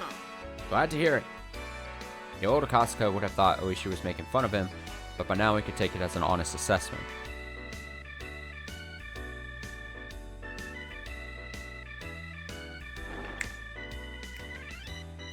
赤坂さんもずいぶん強くなりましたね。 Boy, you sure can drink now, Akasuka-san. なんだかお酒じゃ勝てない気がしてきましたよ。 I don't think I can keep up with you. いやー、オイルと酒に弱くなるってのは本当ですな。 Must be true that when one gets old, he can't drink as much as before.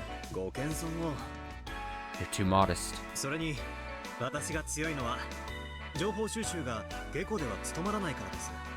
I'm just better because an intelligence officer has to be able to hold his liquor. ちゃんと予算を切って、常に若手と特訓してますから。 I have a budget set aside at all times for training with my young colleagues. 日本酒、洋酒、紹興酒。 Japanese sake, Western liquor, Chinese liquor, whatever. のれんをくぐることもあれば、ミラーボールのお店の時もありますよ。 Sometimes I drink at little bars and sometimes at expensive clubs. そりゃいい、そりゃいい。 That sounds pretty good. 今度ぜひ私もコーチに参りますよ。 I'll have to join you to coach them sometime. ぜひ享受してやってください。 Yes, please come teach us your tricks. 最近の若いのは、自分は生まれつき飲めないとか、ひよったことばかり言ってますよ。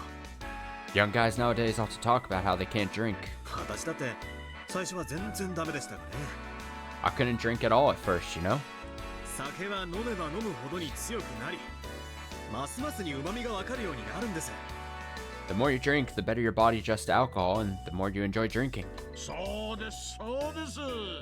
That's right! 聞いてますか、クマちゃん。 Are you listening, Kuma-chan? 面目ないっす。 Yeah, I heard. これでもだいぶ強くなったんですよ。 I can down quite a few now. What?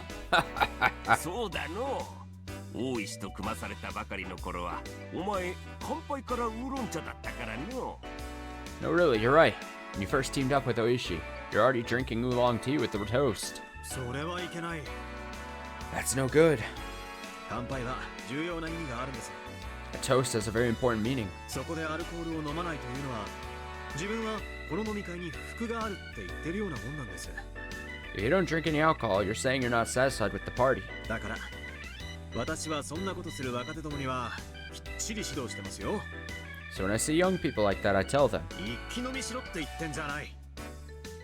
I'm not saying that you have to drink up in one gulp, とにかく、最初の一杯だけは中ジョッキ。 but your first round has to at least be a medium mug. When Akasuka first came to Okinomiya, he was very nervous, but there was no trace of that tension left in him.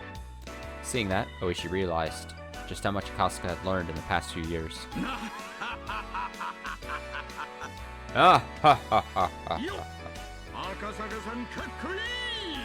There you go, Akasuka-san! いや、もう本当に頼もしくなっちゃいましたね。Man, you've really grown a lot more dependable. 私にとっては定年までの残り数年でしかなかった間に赤坂さんはこれほどたくましく成長したんですから。 During the years I've been waiting to retire, you've grown so much. いやいや、老兵は去るべきだと痛感します。 It might be time for the younger generation to take over, huh? そんなことはないです。 That's not true. 私も嫌になるくらい経験がものを言う世界というのを勉強しました。 There's one thing I've learned, it's that the only thing that matters is experience. 力仕事や現場仕事なんか私たち若造に任せて、大石さんのようなベテランにはぜひデスクで胸を張ってこき使ってもらいたいもんです。 Leave the hard labor and the crime scenes to us young officers, while you veterans take pride at your desks and work us to the bone. ですってよ。聞いてますか、クマちゃん。 Did you hear that, Kuma-chan? Did you? Did you? すません、すません。 Okay, okay, I heard him. 頑張るっす。 I'll give it everything I got. Wah ha ha ha ha. おいしい。熊谷君も頑張っちょるぞ。 Oishi, Kumagai-kun is already giving it everything he's got. めんどくさがりのお前さんに代わってよくまめに歩き回っとる。 He's diligent about his patrols to make up for your distaste for them. 大石さんはめちゃくちゃな人でしょ。 You know how Oishi-san is, right? 私が大石さんと組んだのはほんの数日間だったんですが、あなたの気持ちもよくわかりますよ。 I've only worked with him for a few days, but I understand what you're going through. でもね、大石さんがきっとあなたを鍛えてくれますから。 Even so, he'll make you into a good cop. 最後まで信じてついていってください。 Just believe in him. わかりました。頑張るっす。 Yes, sir. I'll do my best. でもお酒は鍛えられても麻雀までは無理っすよ。 But even if I learn how to drink, I can't learn how to be good at mahjong. かみさんに給料を渡す前に大石さんに取られるんです。 Oishi-san takes all my pay before I can give it to my wife. いや、麻雀も経験なんです。 Mahjong is intellectual baggage you need. 打った場数が強さと自信になるんですよ。 The more you play, the more confident you get. 後でご一緒しましょう。まずは負けない打ち方を伝授します。 Let's play together later. I'll teach you how not to lose. おいしい。いい若者だの。 Oishi, he's a good guy, huh? お前さんが無茶やってた頃にちょっとだけ似とるの。 He kind of reminds me how you were when you were young. まさかまさか。 That can't be. 私はこんな二枚目じゃありませんでしたから。 I wasn't nearly as handsome. No. It was unusual for Oishi to enjoy anyone's company this much. Kasuga and Oishi only worked together for a few days. They had exchanged some holiday cards since, but that was about it. Oishi had no idea how happy it would make him to see such a greenhorn grow into a dependable cop. Oishi always thought he wanted to be active until the day he retired. But after seeing such a dependable colleague, he began to think that maybe it was time for him to step down. Oishi and Kasuga enjoyed the reunion more than they thought they would.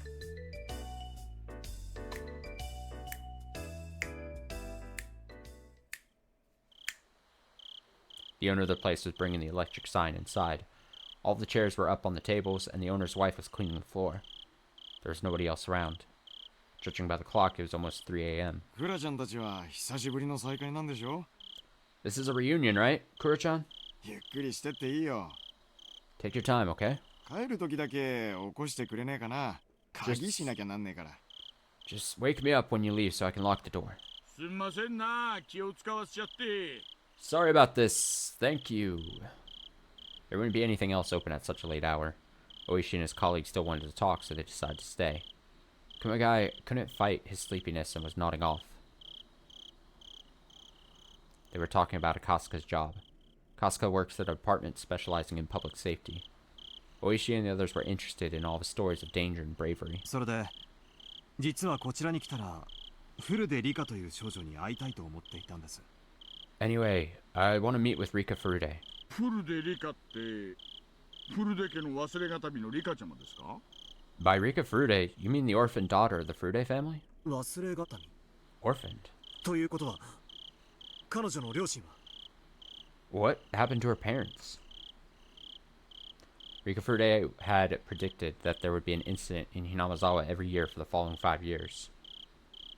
Her parents, according to her, were supposed to be killed on the third year running. ねえ、あれはお社様のたたりの3年目ですから、昭和56年ですかね。Yeah, it was the third year of the curse of Oyashiro-sama. 1981 must have been. フルデ夫妻がちょいと引っかかる形でお亡くなりになりまして。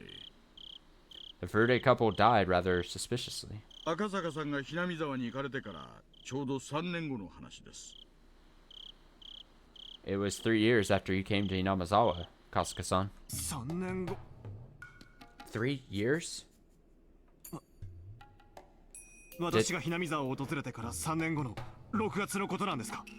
Did it happen in June? 3 years after I visited? ねえ、そうです。Yeah, that's about right. Also, sorry, one sec, let me see something.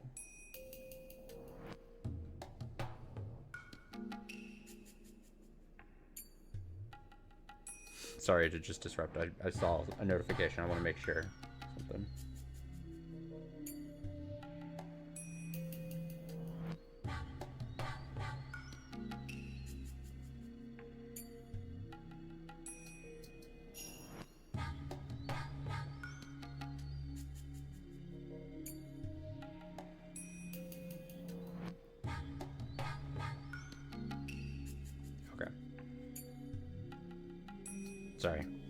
Sorry to get so easily distracted. Okay. Oisha says, yeah, that's about right. どうしました？ Why? 何か気にかかることでも？ Is there something about it that bothers you? Akasuka shut his eyes tightly to chase away the alcohol in his brain and tried to remember the girl's prediction. He had, after all, come here to confirm it. 私が訪れたのは昭和53年です。I came here in 1978. その翌年にダム建設の監督が亡くなられたということは。 And what about the dam construction site manager? そうだ。彼は私と麻雀を打った方のはず。Oh, that's the guy I played mahjong with. あの方はその後どうなさっていますか？ How has he been doing? 新聞にドーンと載ったと思ったんですが、こっちの地方だけなのかな。 It was in the newspaper, I think. Maybe it was just in the local ones. その翌年に作業員たちとの喧嘩で殺されてしまいまして。Well, he was killed in a fight with the other workers that year. Rika Furude had predicted that he'd be killed in a gruesome way, that his body would be dismembered. その遺体をバラバラにされたということは？ Was he mutilated? なんだ、知ってるじゃないですか。 See? You know about it already. その通りです。 That's exactly it. 未だ右腕が見つかりませんでね。 His right arm is still missing, too. お気の毒なことです。 It's so unfortunate. The following year, on the same day, in June 1980, Satoko's parents will be pushed to their deaths. Maybe it should be called an accident. A lamentable accident. 続けて確認します。 I'll continue. さらにその翌年、 The following year, 監督の殺人事件の翌年です。 the year after the manager's death, 確か、そうだ。 I think, let's see, I know. さとこさんという多分女性の方だと思います。 Satsuko-san, it was. I think she's a little girl. その方のご両親が転落でお亡くなりになるということは？ Did her parents die in an accident? おや、お詳しいですね。 Oh, how much do you already know? そうです。 That's right. ダムの賛成派だった北条夫妻が旅行先の展望台から転落しましてね。 The dam supporters, the Hojo couple, fell off a cliff while on vacation. 事故か事件か未だにはっきりしませんが。 Though it still hasn't been confirmed if it was an accident or an incident. In the following year, on the same day, in June 1981, my parents will be killed. そしてその翌年には。 And the following year? はい。 Yes. フルでリカのご両親がお亡くなりになります。 Rika Furude's parents died. ですが、どうもこいつも今一つ腑に落ちない事件でしてね。 But none of those incidents make sense. お前さん、随分とお社様のたたり関係に詳しいの。 You sure know a lot about the curse of Oishiro-sama. この事件、地元の圧力であまり公にされとらんはずなんだが。None of those incidents were made public because of pressure from the locals, so surprised at how much you know about them. なんてことだ。I can't believe this. だが、いくらお前さんでも次の年は無理だろうの。But even you can't know about the following year. 何しろ、4年目から秘匿捜査指定がかかっとる。Because starting with the 4th year in a row, we decided to investigate secretly. いえ、多分わかります。I think I know about it anyway. And the following year, on the same day, in June 1982, Satoko's mean aunt will die. Her head will be smashed in. その翌年ですから、つまり昨年です。The following year, so that was last year. 先ほどの聡子さんのおばにあたる方が頭部撲殺のような形で殺されてはいませんか？ Satoko-san from earlier. Wasn't her aunt beaten to death? そうです。ビンゴです。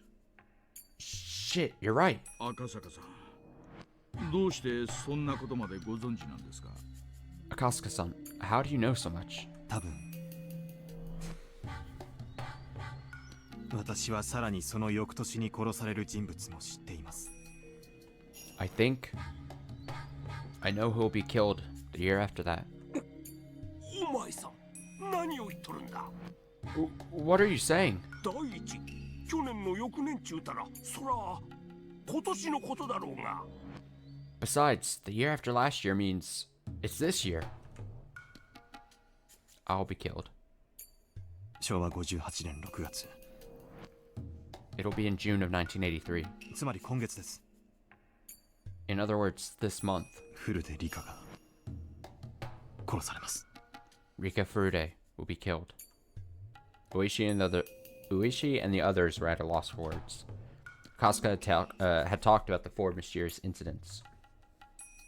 Although he had been far away, he belonged to a very special unit of public safety. It could have been possible for him to find out about their secret investigations. That was why it wasn't that odd for Akasaka to mention the series of mysterious deaths, even though he had been far away from Hinamizawa. However, not only did he know about them, but he also named the next victim. Oishi and his co-workers had sobered up entirely. 赤坂さん、もう夜もだいぶ更けました。Akasaka-san, it's getting late. これ以上はお互いしんどいんで、単刀直入に行きましょう。We're all exhausted, so let me get to the bottom of this. 今の話は一体どういう意味ですか？ What is it that you're trying to say? はい。Okay. 今の話は、私がひなみ沢を訪れた昭和53年6月に彼女から聞かされたことなんです。All this is what she told me when I was in Hinamizawa in June of 1978. なんですって？ What? Oishi couldn't believe what he was hearing. He was left speechless. 信じられない気持ちはわかります。I know it's hard to believe. それを聞いた当時の私も、幼い少女の気まぐれな予言遊びくらいに思いました。When she told me back then, I thought she was just being a mischievous little girl. ですが、彼女は5年目に自分が殺されることを私に訴えました。But she told me she was going to be killed in the 5th year running. それはつまり、自分を助けてほしいという明白なメッセージだったと思うんです。In other words, she asked me to help her, I think. 今回、ひなみ沢を訪れた最大の目的は、彼女を訪ね、本当に今でも私の助けを必要としているのかを確かめるためだったんです。The main purpose of my visit to Hinamizawa this time is to find her and ask her if she still needs my help. 赤坂さん、私はね、今年で定年なんです。Akasaka-san, I'm retiring this year. 連続開始事件の1年目に殺されたおやすさんの仇をどうしても年内に取りたいんです。I want to take revenge on the people who killed the manager on the first year. ですから私はどんな些細な情報でも怪しげな情報でも飛びつきます。I'll jump on any lead I can find. だから一応確認させてください。So let me just confirm this with you. 今の話は冗談じゃないですよね。What you just said isn't a joke, is it? なんかの冗談なら今のうちにそうだと言ってくださいよ。If it is, you'd better tell me right now. 私は真実しか言っていません。I'm telling you the truth. フルデリカは昭和53年6月に今の話を私に語ったんです。 Rika Furude told me this in June 1978. ただ当時の私はそれを重要な話とは思わず、それを大石さんに伝えませんでした。 But at the time, I didn't think anything of it, so I didn't tell you about it. それは申し訳なく思います。 I'm very sorry. いや、それは無理もないぞい。No, you didn't know. そんな話、突然されても鵜呑みにできん。 Even if you had told me, I don't think I would have believed you. 4年連続した今だから聞ける話だわい。 Only because it happened 4 years in a row do we believe you now. Oishi must have been thinking that if only Akasuka had told him that back then, he could have saved his friend. But what the old man from Forensic just said was right too. Oishi wouldn't have believed him back then. And his friend would have died anyway, and Oishi would have been left with regret at not being able to do anything. そうですね。 That's true. いえ、すみませんでした。 I should be the one apologizing. しかし、フルでリカ。 Still, Rika Furude. フルでリカがどうして？ Why Rika Furude? 今のひなみ沢の状況は私も詳しくありません。 I don't know exactly what's going on in Hinamizawa right now. 一応当時の新聞でダム計画の無期凍結が決定されたというのは読みました。 I read in the papers that the dam construction plan was halted indefinitely. ですからダム戦争は終わって平穏な生活を取り戻していると信じていたのですが。 That's why I assumed Hinamizawa was peaceful now. ダム戦争は確かに終わった。 The dam conflict is over, yeah? だがな、その翌年からな、通称お社様のたたりと呼ばれる連続開始事件が毎年起こるようになってな。 But starting the following year, these mysterious deaths, known locally as the curse of Oishiro-sama, started to occur annually. その詳細については、まさにお前さんが今言った通りの内容なんだわい。 And it played out just like you said. どうやら私は彼女に大変な何かを託されたような気がしてきました。 I think she's entrusted me with something extremely important. 大石さん、ズバリお尋ねします。 Oishi-san, let me ask you. 今年フルでリカが殺されるのはあり得る流れだと思いますか？ Do you think it's possible for Rika Furude to be killed this year? フルデ夫妻はダム戦争当時、消極的だったことを理由に後ろ指を刺されていたという話があります。 They say that the Furude couple was held in low regard for being so passive during the dam conflict. それで3年目のたたりにあったというのが定説です。 That might be the reason why the curse fell upon them in the third year. その流れから言えば、フルデリカ殺しは So I do think that Rika Furude's death. あり得るんですね。 It's possible, isn't it? Oishi nodded slowly. 明日フルでリカに接触を試みるつもりです。 I'm going to try to get in touch with Rika Furude tomorrow. どうやら彼女に直接話を聞くしかないようですからね。 I think the best thing to do is to talk to her directly. 赤坂さん、それ私もご一緒させてくれませんか？ Can I come with you, Kasuga-san? フルでリカの話はどうやら私にとっても重要なものになりそうです。 The story about Rika Furude sounds like something very important to me too. こりゃ、お前さん、なんともとんでもない土産を持ってきてくれたもんだの。 My, you've come bearing quite the incredible gift. わしもちょいと面白くなってきたぜ。 I'm getting a bit intrigued myself. 煙に巻かれたまま終わると思ってた怪事件が解けるのに立ち会えるとは思わなんだ。 I never thought I'd see the day when all the mysteries were solved. しかし疑問もありますね。 Well, I have some questions too. どうしてこんな重要な話を私だけに打ち明けたのでしょう。 For instance, why did she tell me something that important? 助けを求めるなら東京から出張してきた私ではなく地元警察のはずなのですが。 If she wanted help, why didn't she ask the local police? Why me, a guy on a business trip from Tokyo? 多分地元警察を信用しきれないところがあったのでしょう。 I bet she doesn't have faith in the local police. 私も泥臭い人間です。I'm a little unrefined. リカさんの信用を得ていなかったのかもしれない。Rika-san probably doesn't trust me. それに沖宮署には S 号の息のかかった連中も少なからず潜んでいます。Besides, there are people with connections to the Sonozaki family at the Okinomiya PD. つまり東京から来た私が一番信用できた In と other いうことですね。 words, she trusted me, the guy who came from Tokyo, more than anybody. 悔しいですが、そういうことになるでしょうな。Yeah, I guess. だとしたら、大石さん。If that's the case, Oishi-san. この件、他にはない道に。Please don't tell anybody else about this. もちろんですとも。Of course I won't. とにかく明日、ひなみ沢に行って、リカさんに直接話を伺ってみましょう。Anyway, let's head directly to Inamizawa tomorrow and have a talk with Rika-san. 話はそれからです。We can start from there.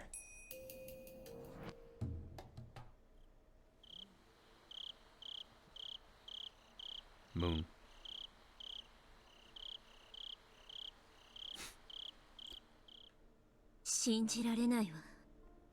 It's hard to believe. でも、それが真実なのね。But it's the truth, isn't it? It was in the middle of the night. Only sounds of insects and Satoko's snoring could be heard. Rika was sitting by her favorite window. そうなのです。 Yes. リカを殺すのは高野なのです。 Takano is the one who killed you, Rika. 僕もリカもはっきりと見ましたのです。 You and I both saw it. リカは高野の顔を目に焼き付けようと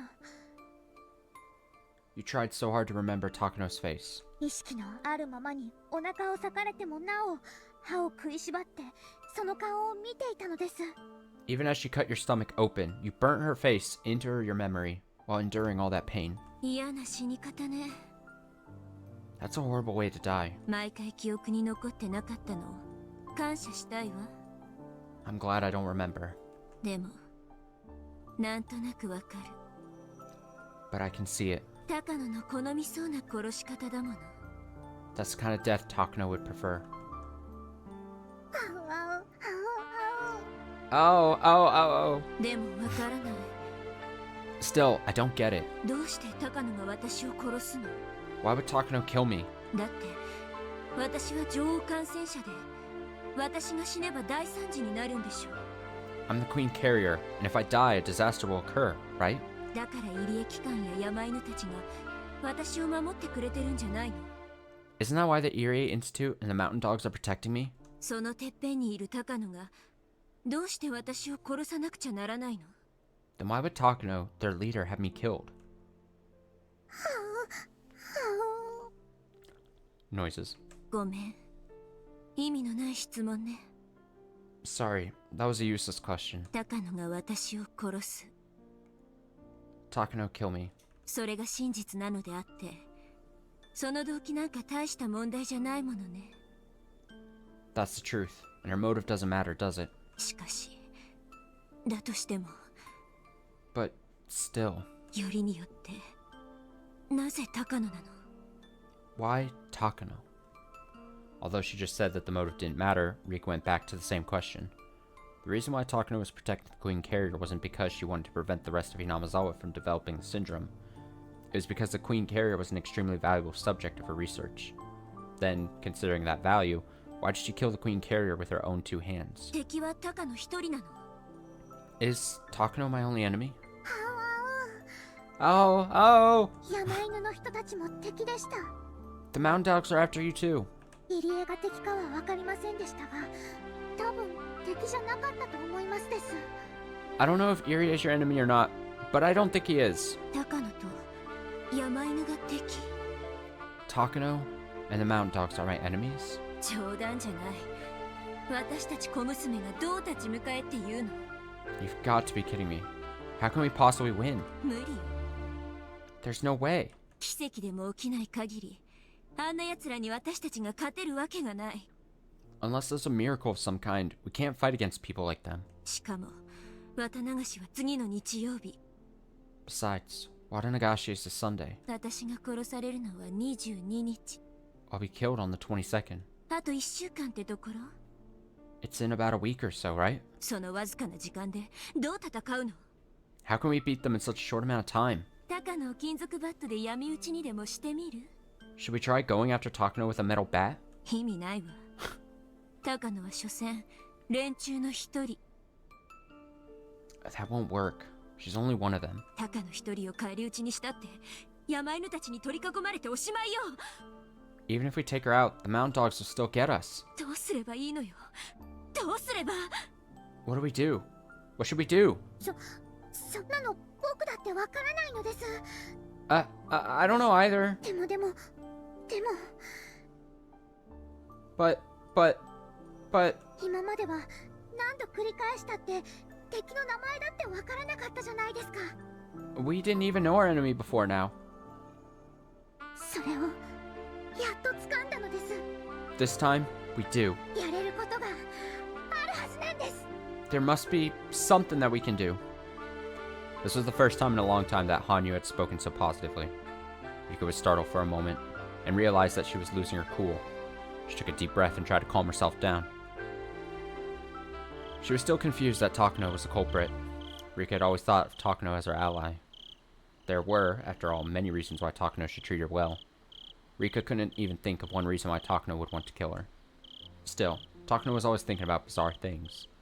There was no guarantee that a crazy idea of hers couldn't become a motive. ということは、富武は殺されてる。 So that means, if Tomitake is killed, つまり、富武は味方？ then is he an ally? 多分味方だと思いますです。 I think he is. そうですよ、リカ。 That's an idea, Rika. 富武に相談すればいいのです。 You should talk to Tomitake. Takano was accompanied by the mountain dogs because of an organization named Tokyo. So could Rika ask for help only from someone affiliated with that organization? In that case, Tomitake was the only one she could talk to about the issue. Although, Irie might also be worth having a talk with. But then, that was why she needed to know. She needed to know why Takano wanted to kill her. Unless she could explain that, they probably wouldn't even believe her. Besides, Tomitake was in love with Takano. He wouldn't doubt her so easily. Irie seemed to be keeping a little distance from Takano. He might be a little more inclined to believe.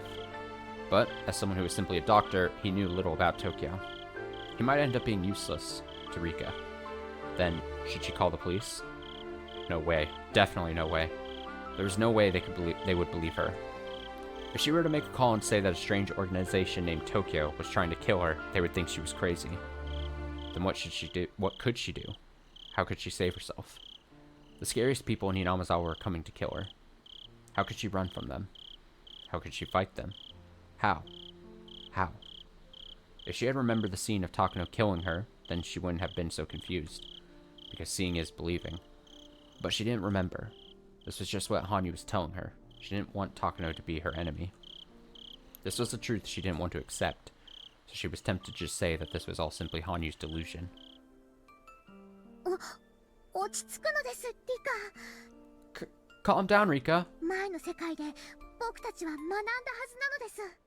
We learned in our past life. 覚えていませんですか？前の世界のことを。 Don't you remember the previous world? 前の世界ってあれでしょ？レナが学校にガソリンをまいて立てこもって。 The previous world?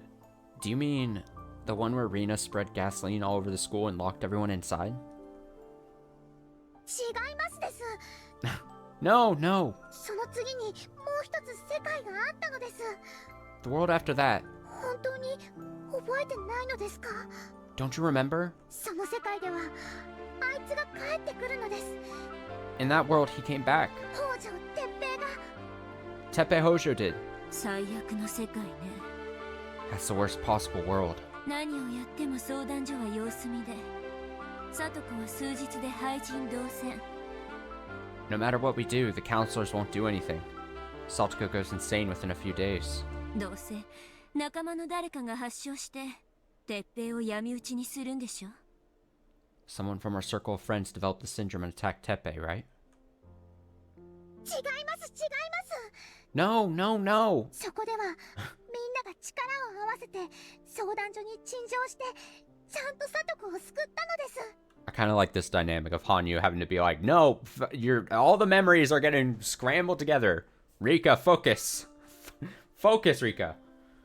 In the previous world, we all went to the child consultation center and saved Satoko. その世界でリカは圭一にあれだけ教えられたじゃないですか。 In that world, Kechi taught you so much. 奇跡は信じなきゃ起きない。 He taught you that you have to believe, otherwise a miracle won't occur. そしてみんなが信じれば必ず奇跡は起こるって。 And he also said that if everyone believes, our wishes will definitely come true. 確かに圭一が言いそうなことね。 It sure is something Kechi would say. でもすごいわね。 But that's great. 今まで一度も退けられなかった鉄平の帰宅する世界を打ち破るなんて。 To defeat the world where Teppei returns. Couldn't do anything about that world even once before. その世界の圭一たちはどうやって奇跡を起こすか知ってますですか？ Do you know how Kechi and the others in that world made a miracle happen? みんなにですね、ちゃんと相談したのです。 They talked to everyone. どうせダメだとか一人で悩んだりとかしないでみんなに相談したのです。 They didn't convince themselves it was useless or agonize over it by themselves. They asked everyone for help. だから奇跡が起こせたのです。 That's how they brought about a miracle. みんなにって Everyone? 圭一たちに高野のことを相談しろと？ So you want me to talk to Kechi and the others about Takano? 東京という怪しげな組織に狙われているから助けてって相談して信じてくれると思ってるの？ Do you really think they would believe me if I told them an organization like Tokyo is after me? 信じてくれますです。 Yes, they will. 前の世界では信じてくれましたのです。 They did in the previous world. なんでリカは僕が言うのを信じてくれませんのですか？ Why won't you believe me, Rika? ごめんなさい。 Sorry. 信じないわけじゃないの。 It's not that I don't believe you. 羽生が見たんだからそれは真実なんだものね。 You saw it, so it's the truth, isn't it? 自分の記憶に残らないというのがこんなにも温度差を感じさせてしまうものだったなんて I had no idea 嫌になるわ。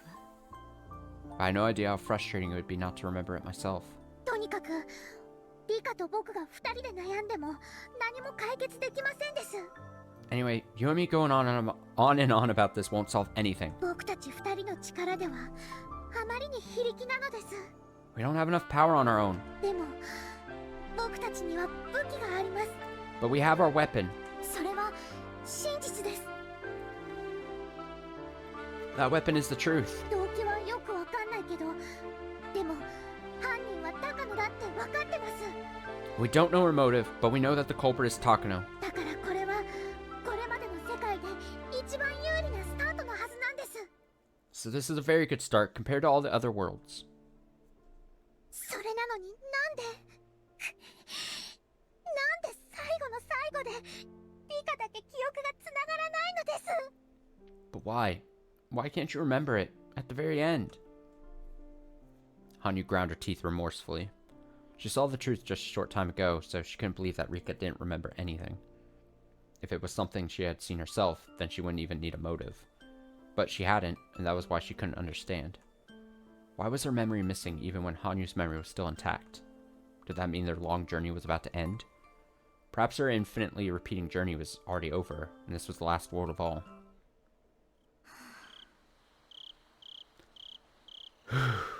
羽生がみんなにも見えてしかも転校までしてくるなんてなんだか変な世界だなとは思ってたけどどうやらここはとびっきりおかしな世界みたいね。 I thought this world was odd, since everyone could see you, and you even transferred to our school, but now I can really see how strange of a world this is. おかしくも何もありません。 There's nothing strange about it. ただ最後の世界なだけなのです。 This is just the final world, that's all. 僕はその最後の世界でみんなと力を合わせるためにやってきました。 I came to this final world so we can gather all our powers. 僕はここでは傍観者じゃない。 I'm not a bystander here. リカのみんなの仲間で味方なのです。 I'm your ally. そういえばそうね。 I see. あんた傍観者をやめたのね。You're no longer a bystander, huh? 僕はもう傷つくことを恐れて舞台に上がらないなんて嫌なのです。 I've decided not to be afraid anymore. それを恐れずにみんなと信じる。 I'm not afraid, and I'm going to believe with all of you. だから奇跡が起こせる。 And a miracle will happen. これは昭和58年6月をかけたゲームの世界なのです。 This is a world we can bet on, this June of 1983. 戦っているのはリカとタカノ。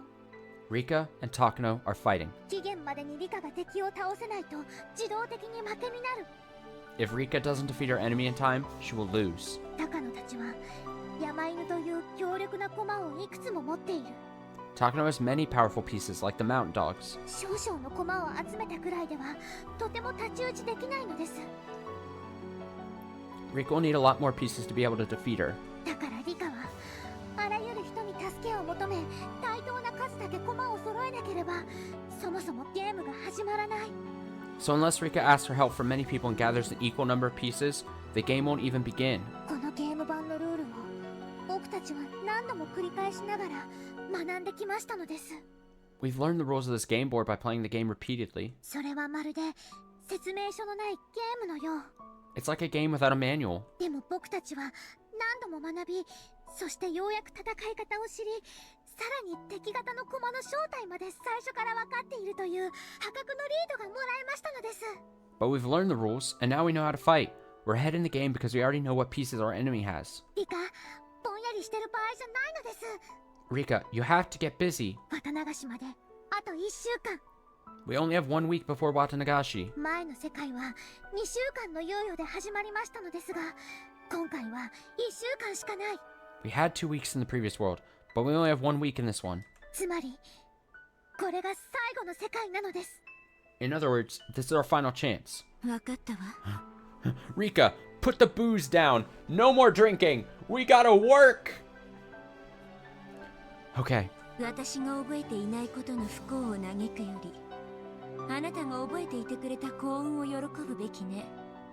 あなたまで忘れていたら、この最後の世界も右往左往してるうちに終わってしまったに違いない。 Rather than grieving over what I don't remember, I should be grateful that you do. Because if you didn't, this final world would end while we ran about in confusion. それに、圭一たちへの相談もうまく話し方を考えれば何かいい知恵がもらえるかもしれない。 Also, if I talk to Keshi and the others in the right way, maybe they'll come up with some good ideas. 何しろ、学校大爆発がほぼ確定したあの世界で、レナと大立ち回りをして正気に戻させるという奇跡を成し遂げた男なんだから。 Because he was the one who fought with Rina in that previous world, and when the school was about to explode, he brought her back. そうです。 Exactly! とにかく話せる人に相談しましょうです。 Anyway, let's go talk to anyone we can find. 僕たちだけではあまりにか弱いのです。 We are too weak by ourselves. 仲間を集め、どうするかを考えましょうです。 Let's gather people and think about what to do. 奇跡の道も一歩からなのです。 We have to take our first steps towards the miracle. しかも、それを We have たっ to, たの1週間でね。 and we have to do that within a week. Hanyu had never encouraged her like this before. She had always pretended to be a bystander. She never wanted to go through the pain of failure, so she never had expectations for anything. But now she was trying to intervene in this world so passionately and proactively. According to Hanyu, there had been another world after the one in which Rina occupied the school. Apparently, Keiichi really inspired her in that world. Rika had nothing to lose. She had to talk to whoever she thought she could trust. And whether she tried or not, she had only a very short time left. She decided to do whatever she possibly could until that time arrived. She would never again act like it was cool to sip wine pretending to be a witch as the end closed upon her.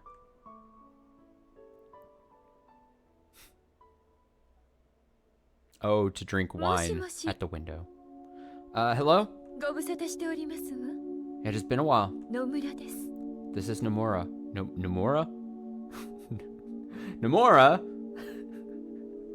My guy. ええ、先日は詳細な資料をありがとうございました。 Yes, thank you for the detailed documents from the other day. 厚生省のお歴々もあなたの丁寧な資料のおかげでひなみ沢症候群の恐ろしさを理解してくださりました。Thanks to that data, men from the Ministry of Health and Welfare now understand how dangerous Hinamizawa syndrome is. すべてあなたと小高野先生の研究の成果ではありませんか。That's the accomplishment of you and the late Dr. Takano. 私は正当な研究が正当な評価を受けられるようにしたに過ぎませんわ。I've only made sure that you receive your fair assessment, is all. それはもちろん。Anyway, あなたの資料をやがては総理の手にも取らせてみせましょう。I'll make sure the Prime Minister reads your documents. 総理は一国の主。He's our leader, after all. 我が国で最も権力を持つ人物にあなたとあなたの祖父の論文を読ませ、I'll have the most important person in this country read your article. それがいかに優れた研究であり、そしてひなみ沢症候群がいかに特別なものなのか。And make sure he understands what important research this is, and why Hinamizawa syndrome is an issue that needs his attention. なのに、その研究をないがしろにし、無残にもあなたとあなたの祖父の論文を土足で踏みにじった現理事会。彼らがどれだけ愚かなのかを分からせてお見せします。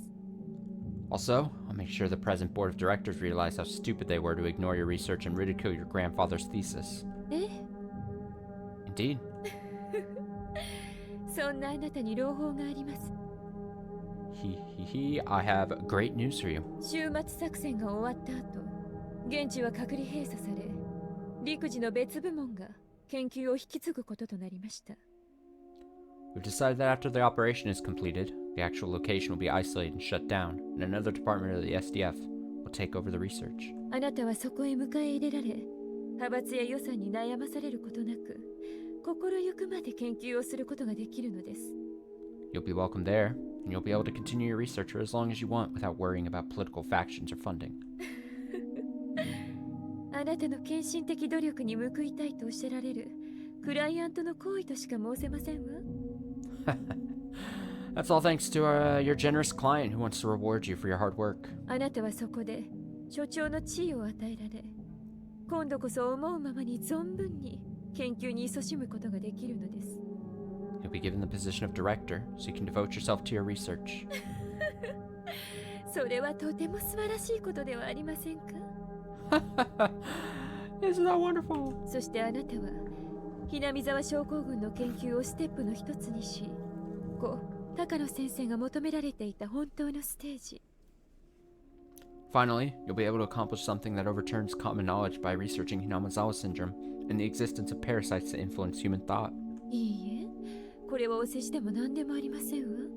No, I'm not just saying that to flatter you. あなたに対する私どものクライアントの正当な評価です。That's what we really think. そうですか。I see. 長電話を失礼してしまいましたわ。Sorry to take up your time. それでは失礼いたします。I'll be going now. また追ってご連絡いたします。I'll get in touch with you again. The woman put down the handset of her car phone. Then she picked it up again and made another call. 内線1001をお願いします。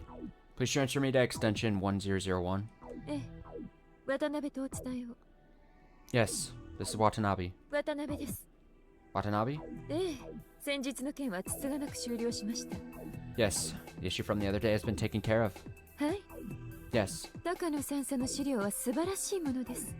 Major Takano's documents are wonderful.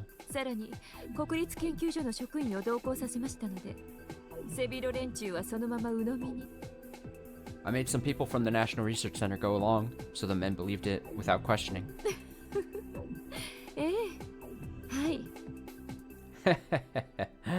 Yes. そちらも問題ありません。That's no problem either. 20日以降から敵対派閥のほとんどの閣僚は外遊、もしくは西洋で東京を離れます。Most of the cabinet ministers from any factions will be either leaving the country or going on vacation, so they'll be out of Tokyo after the 20th. はい。Yes. 不確定要素はいくつか残りますが、おそらく6月23日には官邸の堀は全て埋め尽くされているはずです。Yes, there are still some unsettled issues, but everything will be set by June 23rd. はい。Yes. ですので、現地作戦は6月22日深夜に決行。23日に総理に緊急決裁を求める日程となると思います。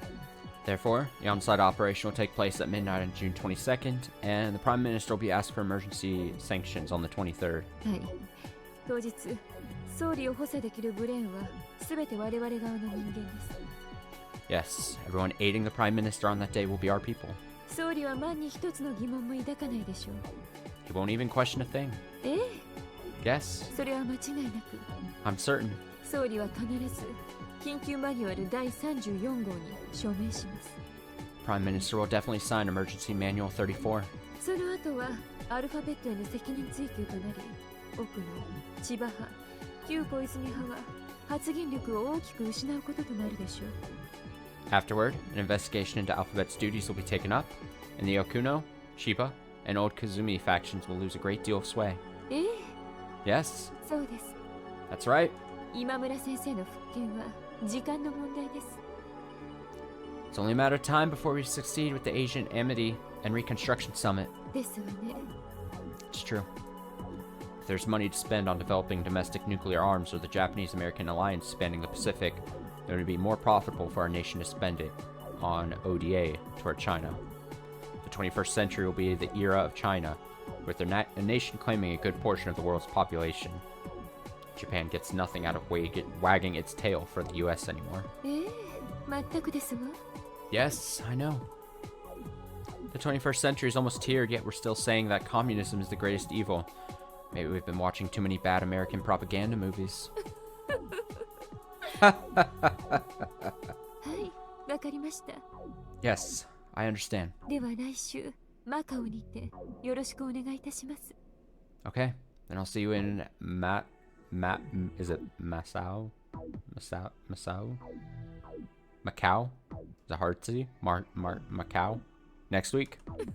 Fuck it if I know. 私、カジノは大好きですので。 I'm not learned. Yes, I love to gamble. はい、それでは失礼いたします。 Yes, it was nice talking to you. また追ってご連絡いたします。 I'll get in touch with you soon. The woman put down the handset of her car phone and took a breath. She smiled in satisfaction, then picked up the handset again. 官房長官席を。 Give me the chief cabinet secretary, please. ええ、前澤とお伝えを。 Yes, this is Maezawa. はい、私です。 Yes, it's me, 奥野長官。 Chief Okuno.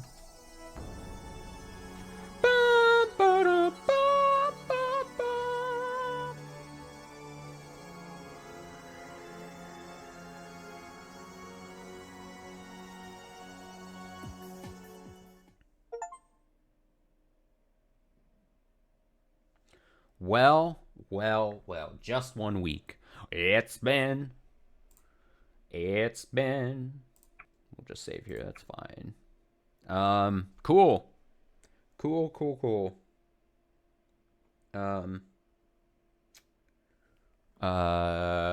Yeah, we'll call that for Higurashi. Cool, interesting stuff. So let's see. I said, what, 5 more streams after this? So this week, I plan to do a regular Higurashi Tuesday stream. And then a special Thursday day Higurashi stream.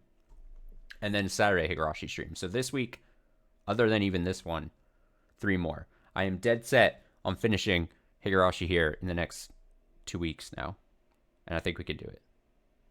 I don't know how much there's left of this, but I feel like if we put time, if we put some time into these streams, we can do it. So this week, yeah, coming up, especially because we don't have a ton left on the channel here, and we're kind of coming close to the end of the year anyway. So it kind of works out perfectly that we maybe lean heavily towards Higurashi streams for the next couple weeks. But yeah, upcoming Tuesday, Thursday, and Saturday as we push through to the end here of this story.